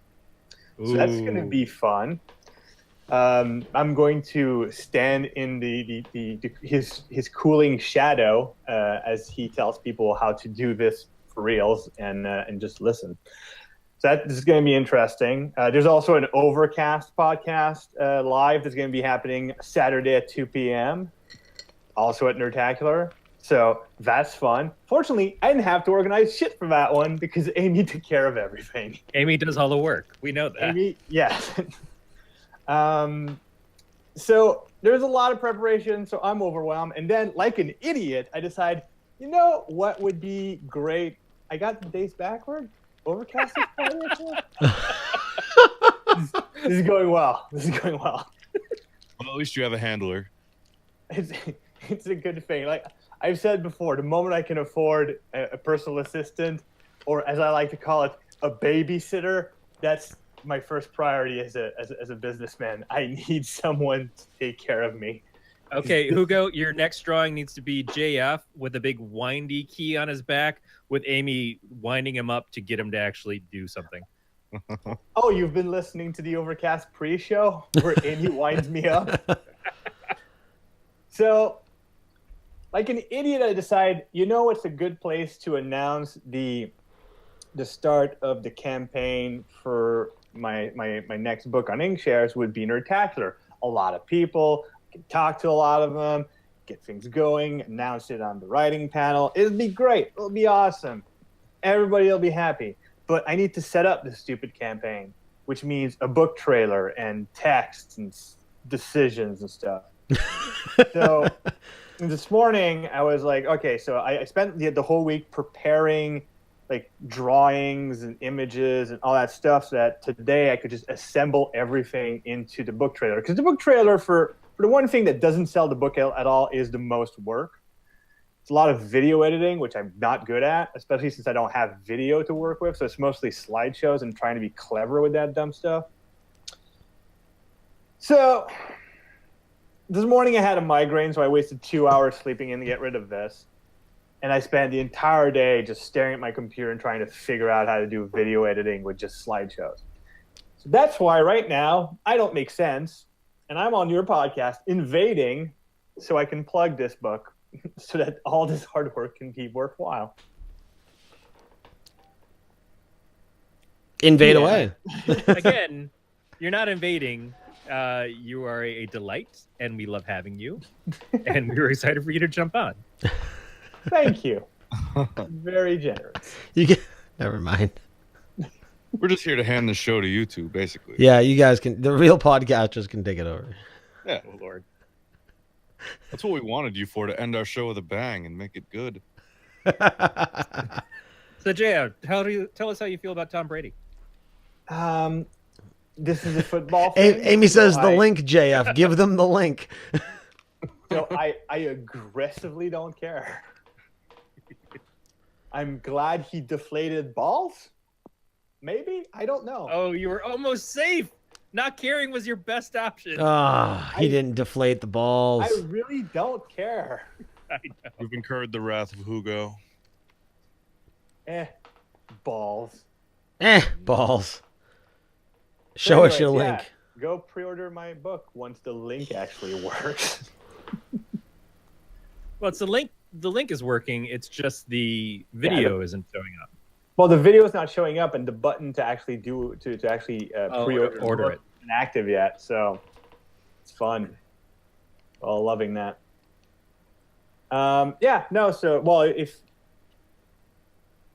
Wait. You don't say. No, I'm just. Well, here's the thing: is if you give them the link, then people who are interested in finding out more about the book can read the first chapter on the site.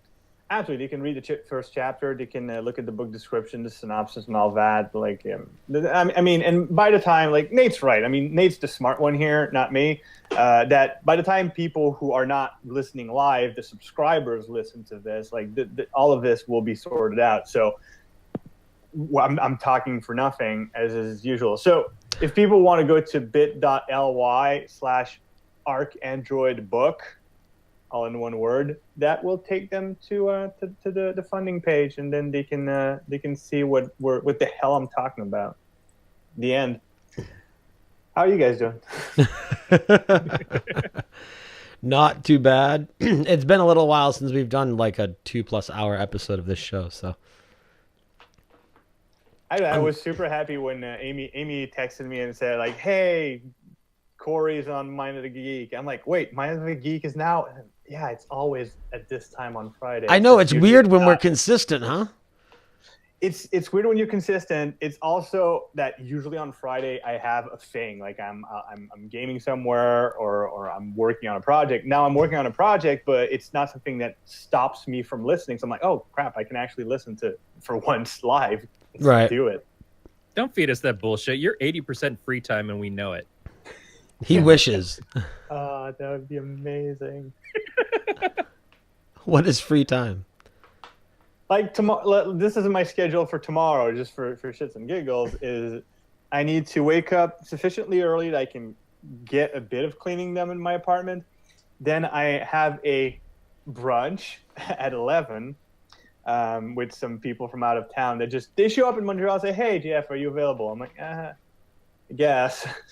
So a bunch of local writers are getting together, and we're going to go eat brunch.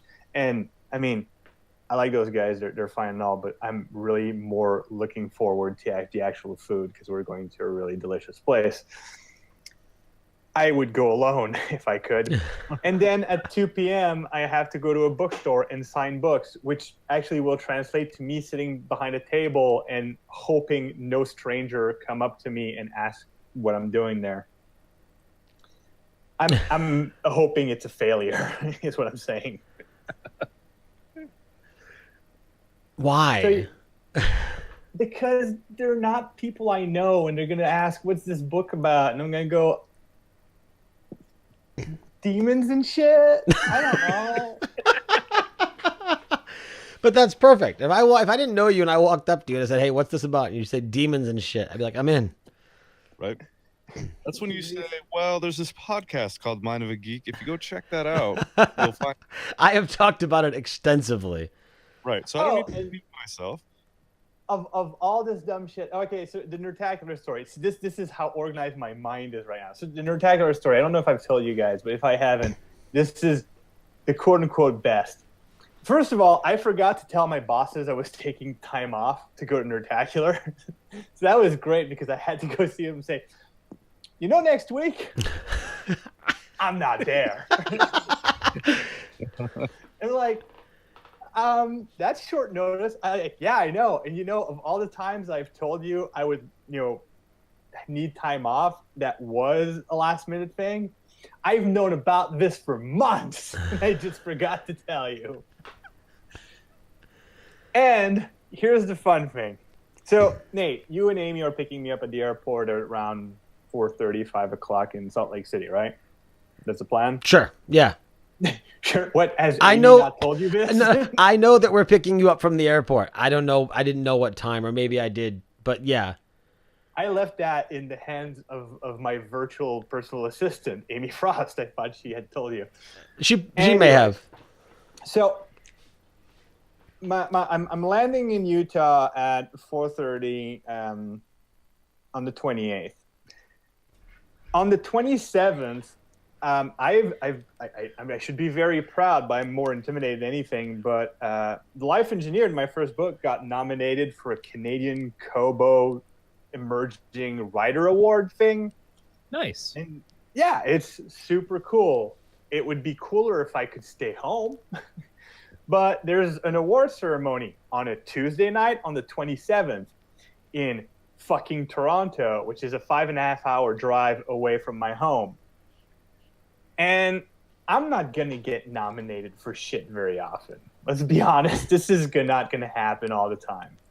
So I don't want to miss this. So I'm going to drive 5.5 hours on Tuesday afternoon to go to Toronto, go there, lose in person, hop back in my fucking car at about 10, drive back to Montreal, pretty much directly to the fucking airport so I can take my plane at 7 a.m.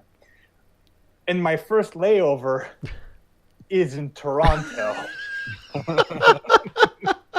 I am so fucking angry. Okay, so let me ask you this. Is there nothing that you can do with your flight to just get on the layover flight the next morning and stay in Toronto?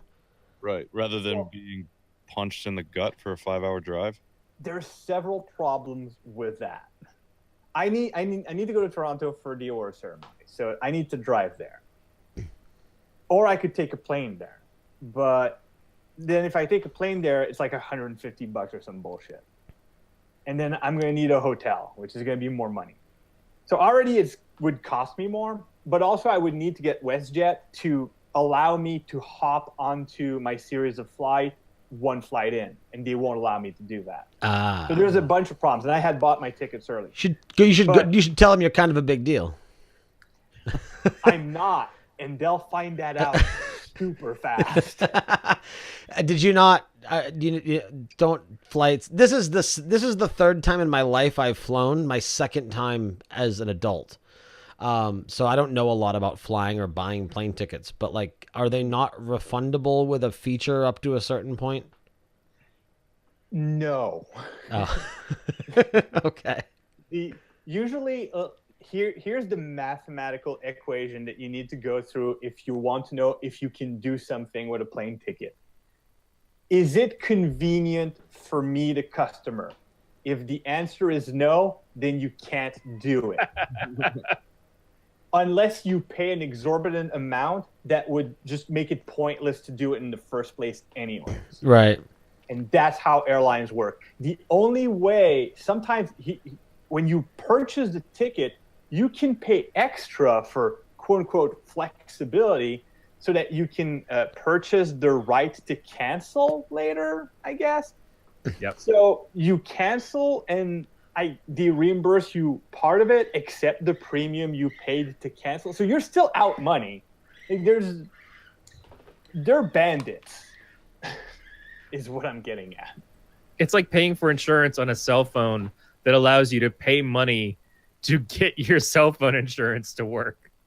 It's like buying a permit to use money. Yeah. It's just every shade of stupid. So yeah, no, WestJet, and WestJet's not the worst company out there, but they wouldn't allow me to do that. So here we are. So when Nate, who's not even listening anymore, picks me up at the airport, he's going to get a very cranky 6'2" asshole in his car. That's fine. He doesn't need to know that. I'm sure that he'll be cranky too after he flies out there.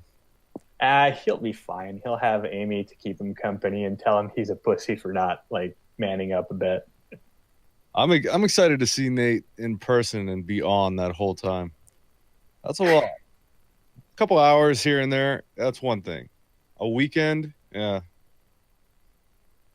So, are you coming to this, Brendan? No, I have to work. All my vacation time is gone. So is mine. I'm taking a lot of unpaid days recently. Yeah, if I could do that, I would. It was one of my employment conditions. When they hired me, he says, "Oh, we can't really pay what you're asking for." I said, "Okay, well, have I got a deal for you?" And Let me this give is you why- more reasons not to pay me. said, "I'll work for what you're offering. However, I may take vacation time, even unpaid vacation time, at the weirdest moments." And he said, "That sounds good." Uh-huh. You say so. You think so now? So, should we start taking up a collection of the giant ass box of chocolates and flowers and whatever else we're gonna have to pay to Amy for the amount of bullshit she's gonna have to deal with wrangling all of you on this trip? I've paid it forward. I've worked very hard in the past few weeks to hashtag ruin Amy's life and get her as many business connections as I could prior to Nerdtacular to enhance her experience as a business human. I think you guys should just start calling her Mother Frost. I'm sure she would love that. And by love, I mean she will probably try to emasculate us with salad tongs if we do. Try. That. Yeesh. Well, I run pretty fast. Doesn't sound like you're gonna be running fast in the shape you're gonna be in when you get there. I'll be angry when I get there, not incompetent. We trust that you can do both. Yeah, no, but Amy's gonna have a lot of. I mean, I'm privy to a lot of the stuff that she's preparing for Nerdtacular. She's gonna have a lot of really cool things. Of course, I think we expect that. One of my favorite is the raccoonicorn, but that's for later. Well, God damn it! Should we get Amy on here so she can pitch that? Absolutely, you should get Amy on here, if only so I can shut up for 5 minutes. Take it away. She's more than welcome on if she wants to come on. She's in the chat room. Oh, I know. I just don't know. Isn't it kind of like a setup to get like podcast ready? I don't know how she's set up right now. She is Yeah, not she's set up for not set up. streaming. Yeah, I am not set up for streaming. Which probably means that she's like either nude or wearing some kind of offensive costume. She's in blackface right now. That's where Brandon started with the episode. It's fine. Yeah. She's wearing her full Nazi uniform. I don't know. She won't let me do Holocaust Corner on the Overcast show. Why would you? Okay, now hold on a second. We're gonna throw this back to like earlier in the episode. So I was talking about TMS, right? And a joke that that Brian had made. So Corey, I had asked you if you listen. So I don't know. I definitely did not hear the episode with that joke. Okay. So you know I how think I might have heard some of the aftermath of it. you know. Well, see, that was the thing is I didn't see any aftermath, and it amazed me. So I remember hearing about it. There was some flack. was there? I must have missed it. So, they were doing. You know how they do their comical German accents. So they were doing a comical German accent and whatever. Like I don't remember the full context of it, but the context isn't important. They were both doing their fake goofy ass German accents, and there was a reference made to an annoying Jewish person who was a fake character in some way. Like the Jewish person did something, and I don't remember what it was. Oh no! You're shaking your head. That wasn't the bad part. Brian said, and I quote, "We had a solution for that, you know." Oh God. And I died laughing. It was great. But I was like, holy shit. Like, I would expect Scott to say that and have him go, well, wait, what did I just say? Because he has a lot of what did I just say moments. But usually Brian's the one that's on top of the ball. And Scott does have a bit of the latent racism going on, so that would fit a bit more. But it's I say it's a kind of wordplay that is very much in Brian's wheelhouse, like this kind of quick-witted banter thing. Wait, hold on. What am I missing in the chat room? I'm pretty sure I can fight Nate, but I wouldn't have to. Nate and I would team up for Team Men for the penis. That's our battle cry. What the fuck? It's a work in progress. For the penis. Oh, I thought you were gonna whip him with the penis. I didn't understand. It's an acronym. It's a work in Wait, progress. hold on a second. You're pretty I'm sure still you can workshopping our fight me? battle cry, What Nate. the fuck is that supposed to mean? It's because Does it go with the short thing? no, Annalisa said that you would abandon me on the side of a mountain or something. Right. Nate's gonna do his But ball. you wouldn't do that. We'd team up. Oh, I see. This all makes me a little bit happier that I'm not going. You team up for the penis and then dock. I guess I don't know what you do, but When your I want penises pictures. unite, I am Captain Penis. When you're When your manhood unites, I am Captain Penis. when you go fabulous powers were revealed to me the day I held forth my magic penis and said, All of your penis are belong to us. in darkest days and blackest penis. Yeah, I'm glad I'm not going. But you'll miss the part where we unite the penis. Please, I don't no, think I'm team penis. no sword fights. Okay, With that beard, you can't. No, you we- can't not be team penis. we totally need T-shirts that are hashtag Team Penis. Like I Okay. want that, or at the very least, I want a bumper sticker that says hashtag Team Penis. Yeah, you at least want the T-shirt. Don't say. it too Wait, hold loud on a and end up second. with badges. That can be construed as a gay sticker. I mean, not that there's anything wrong with that, but like Nate, I have an idea for your next tattoo. hashtag Team Penis.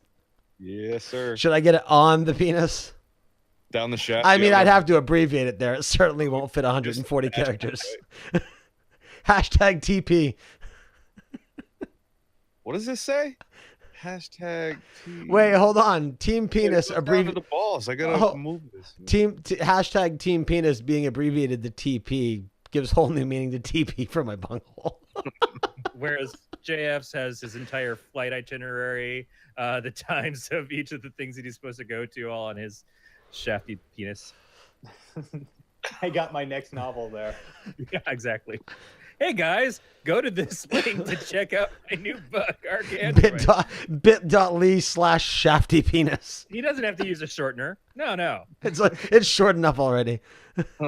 It's like the old gag that when you get one of those emails like that promises you, buy our product to get a 9-inch penis. I'm like, why would I want to cut 3 inches off my penis? I'm glad we made it back to Dick Chat. Ah, yes. Well, It's always a place where- of comfort. Where's Matt when you need him? we're closing in towards midnight. I'm exhausted. We are. Yeah, So I'm getting it's there. Mind of a geek. It is. I'm gonna And I'm gonna get ready to wrap though, because I know Brandon's pretty tired and you're tired. I am 21 certainly hours, getting it's there. Fine. Huh? I'm only at 21 hours. It's fine. Yeah, I've got a couple good nights of sleep left before Nerdtacular. Getting shorter as the night goes on. Huh? I said, you seem to be getting shorter as the night goes on. I'm Corey. Little Pocket Nate. Gilroy over there. No, I'm just repositioned. Do a rap? What? I'm not doing a rap. Or that's a rap? Is that what you want? I can't even use the soundboard. My iPad died. So, too bad, so sad. I can probably pull up. I don't know how loud it's going to be. Derp, derp, derp, derp, derp, derp, derp, derp. derp indeed. So you're wrapping up. Anything that we need to like say about this? I don't know. Well, I mean, I plugged my thing. I'm so gonna. I'm I done. will I do think- like a formal wrap up. Again, my iPad died, so I'm going the old-fashioned way and pulling up the sound clip on the computer Ooh. because that's like the old school way. Because yeah, so I'm just trying to You know, get the to old my. school way from a few months ago. Come on. Well, that's old school. Well, I'm agreeing with you. I know. It's really weird to look at you from this perspective. Why? I don't know. I'm just like constantly looking behind myself now. I see my mic and my headphones all forlorn over there. There we go. Outro. All right, cool. Yeah, no, I mean, Corey gave a rundown on Sonics, but by all means, give a rundown again here for anyone that didn't listen to Sonics. You know what? Check out instead one of my favorite podcasts, The Overcast. Do you listen to the Overcast? I do. Well, because I like to listen to you guys. I also really like Right Brain. Oh, yes. We should record an episode eventually. Yeah, it's been a little while. Yeah, well, the problem is that me and Paul, my co-host on Right Brain, we're having difficulty scheduling properly. He just he's a teacher, so the last few months have been packed for him. And then right as he finished school, he did some vacation thing, and then I was busy with the book launch for God in the Shed. So it's been a bit crazy on both sides. So we're trying to figure out how we can do this more regularly, and it's not easy, man. No, absolutely. I get when you're too busy to be able to keep up with multiple shows. Yeah, but just when you have the chance, it's something I look forward to. I will look into. You're not the first one. Right Brain is one of those weird shows that Paul and I recorded, assuming we had an audience of my cat. And now that we've stopped doing it for a while, there's a lot of people going, "Hey, when's the next Right Brain, asshole?" I'm like, geez, don't need to be so aggressive about it. We're working on it. So I guess I should work on it more. Hey, now that we're wrapping up, earlier on when we were talking about Steam, what was the game? What game? I don't know. I can't remember. The one that I was talking about that I wanted to get. I don't remember. Fucking A, man. That was this episode will be released on Monday, so if you listen to it then. No, the episode will be out before I go to work tomorrow, maybe, perhaps. If not tomorrow night. Shit. Was that during Sonics or during this? No, I remember. Never mind. What was it? The Witcher 3 and Shadow of Mordor. Oh, Shadow of Mordor. Yeah, that's right. Yeah, because it's $2.99. Yeah. I'm still debating whether or not I want to pull the trigger on Witcher. It's so much content. Mm-hmm. I know I'm not going to get to it all. Even if I have the time, there's other games to play. Yeah, but you might as well buy it just to buy it like everything. I have every one. Game, I mean, I have 1 and 2, but 1 and 2 just don't age well. Right. So no, I'll wait. If Nerdtacular wasn't around the corner, then I wouldn't worry too much about it. If there's something that pops up on sale that really grabs my attention, I'll get it. But so far, everything's been kind of lackluster. Right. And The Witcher isn't a daily sale. It's 50% off until July 5th. So it's not like I need to get it now. Right. Yeah. JF, you just go over your plugs again really quick? Yeah, sure. Okay, so the really important thing right now is God in the Shed because it just released. If you haven't read it, go get it. If you're waiting for the audiobook, I learned today that they're working on it, so that's good. They asked me how to pronounce a word, and I answered, I don't know. So I'm not very useful to the audiobook people. So if you've read the God in the Shed, please review it on Amazon and iBooks or wherever you can review it. It helps me a lot and makes me happy. If you haven't read it, get it on Amazon. That would be super fun. If you're past all this stuff, what I've been plugging here today in a very ham-fisted way is my next book, ArchAndroid, which is the sequel to my first book, The Life Engineered. It's a sci-fi book. It's about robots. If you haven't read The Life Engineered, you can get it for 99 cents on Inkshares, but you don't need to read it to understand ArchAndroid. If you want to learn more about ArchAndroid and pre-order it, you can go to bit.ly/ArchAndroid book, all in one word. Thank you. Arc with an ARCH. Yes. Like an archdiocese or an arch nemesis, but it's an ArchAndroid. Is it arc or arch? Arch. But it's supposed to be an hard H? Like it's like you don't say arch nemesis, do you? I say arch nemesis. I don't say arch I say nemesis. arch nemesis. Arc is like the Ark of the Covenant. Arch is like arch nemesis. This may be a vernacular thing. 'cause I mean, I'm sure. I've heard it I'm- said mostly as an hard I'm H. sure it is. I mean, you're the author. I was just asking for how. I just explained to you that Audible asks me how to pronounce things, and I say I don't know. So, can we not assume that I know how to pronounce things? Fair enough. So, Brandon, what plugs do you have? I've none. Oh, well, Sorry to disappoint. No. I'm gonna give a shout out to This Ray. show- Ray in the chat just shouted 100 bits, and I had missed it while people were talking. So thank you very much. That is awesome. Appreciate it. He gave us $1. I used to play a game called Ark. Then EA bought it. That was ARK. Assuming you're talking about like Ark, like Survival Evolved. I don't I'll think start EA bought pronouncing that it though. Arch Android, just because that'll be easier for people to spell it out. It's fine. It's all good. Either way, it's fine. No, I your need people to understand it properly, and if the I- majority of people Speaking of which, pronounce it Arch, will pronounce it Arch. I loved that little post that went around the Tadpool when it was like, say a book title and remove a letter, and your book got turned into Go in the Shed. Yeah, that's a Joey Image at Plug That. I get a notification like Joey Image mentioned you in the Tadpool. I'm like, okay. Look, I'm and half Hugo expecting for him to be challenging me to a wrestling match at Nerdtacular. I'm like, Hugo- I'm not doing that. Hugo, you have to look at how the camera's being cut. Right now, it's just in the shed. We don't know what's in the shed. You have to lower the book. Wouldn't it be a go in the shed, which sounds like a sexual encounter? Yeah, I guess he dropped 2 letters from it. A God in the She. It could be a religious romance novel. God in the she for the penis. The penis God in the She. It's gonna be really yeah. hard not to scream for the penis at Nerdtacular now. I'm sure You you don't hold back. I wish that was a cleaner cut of that, because I want a cut of you saying it's going to be really hard not to scream for the penis at Nerdtacular now. Anyway, if you are still listening, which the Back with what you said earlier about old dick, that would be great. what? Oh yeah, the lemon party.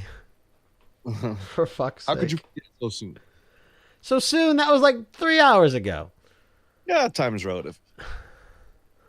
Hopefully the I don't know penis. that Isn't. anybody at the Lemon Party was related, Brandon. That's a whole different level. What's that? He was just trying to tie back the lemon party. Well, I didn't want you to forget. Thank you. I appreciate that. When life gives you lemons, Have a lemon party. Life gives you lemons. Call Nate. The fuck did I do? And thank you, JF, for making me super self-conscious about how I appear on webcam now. I'm like, do I look If short? there's one thing I'm good at is ruining people's lives. Just ask Amy. Annalisa says at least we didn't go back to the mouth urinals. What? Anyway, yeah. And let's not. So, oh yeah, you weren't here for that, or in the chat for that, I don't think. No, Thank that was you, all- Hugo. I can only imagine what that clip might be. Mind of a Geek can be caught.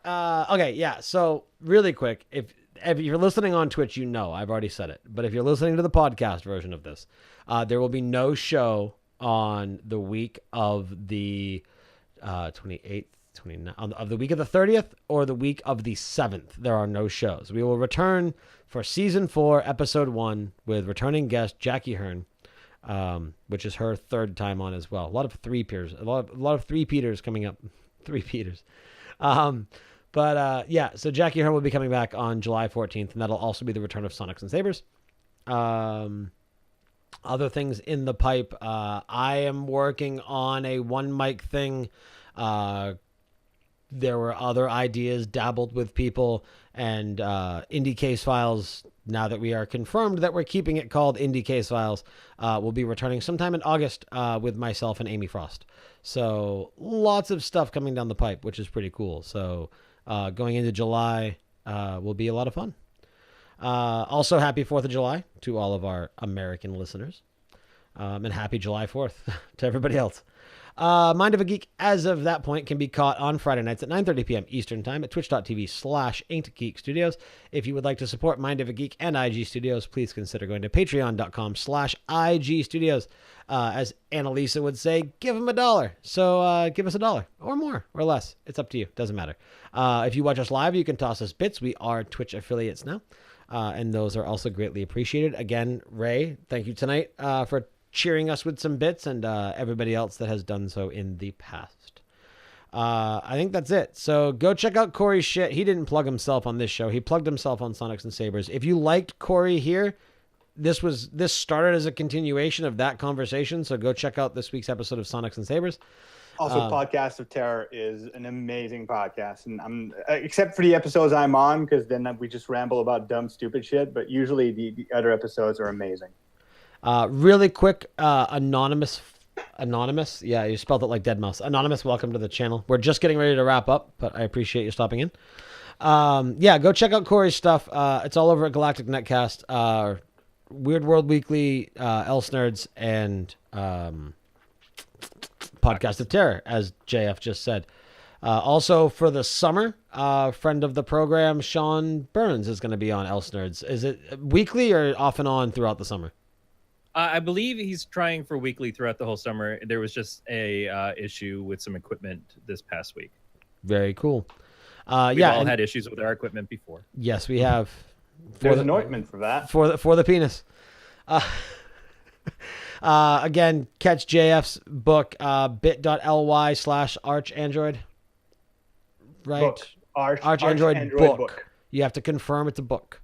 So bit.ly/archandroid book. Go pre-order that sequel to God in the Shed. Or no, sequel to Life Engineered. I'm doing as bad as you are. See, I'm fucking it up and flubbing it so I don't make it. All right. You're making me look good. Yeah, see, that I do my best. Brandon doesn't have it. Go buy milk. Help support Brandon's milk carrying career. What don't I have? I say you don't have anything to plug. No, I'm on what I have to plug. This is it. Here we are. Go catch Brandon on Sonics and Sabers Friday nights at 8 p.m. Eastern Time. Right fucking here. And then catch him here later after that. As for me, it's the podcast. And if you enjoy watching other people play video games, you can go to twitch.tv/xcynicx. That's XSYNEKX. I also, on my personal page, recently made affiliate. I stream most nights from midnight until about 2 or 3 a.m. Eastern Time. With retro night, horror night, indie night, and then giveaways thrown in there as well. And he hasn't talked much because we've had kind of a full table, but give a shout out for Mr. Hugo. Go check out his stuff. He draws and also plays video games and does other cool stuff. Twitch.tv/Hugo. That's WHOO go. And that same thing, Hugo.com. But yeah, I think that'll do it. So, Corey, thanks for filling the spot. Appreciate it. JF, My pleasure. Thanks for popping in for the tail end. Thanks for letting me on to plug my stuff like some kind of snake oil salesman. Hey, it's all good. You are welcome here as often as you would like, as is Corey. I'm going to pop into the tail end. Yeah, for the penis. For the penis.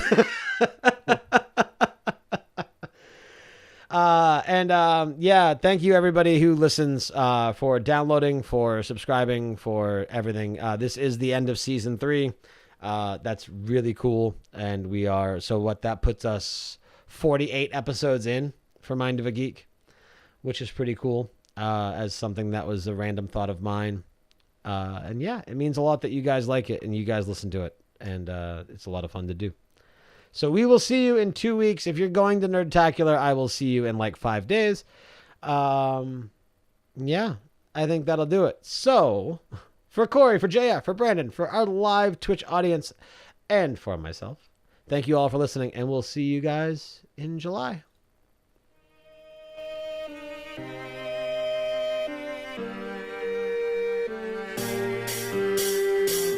Ah, shit. It was working well.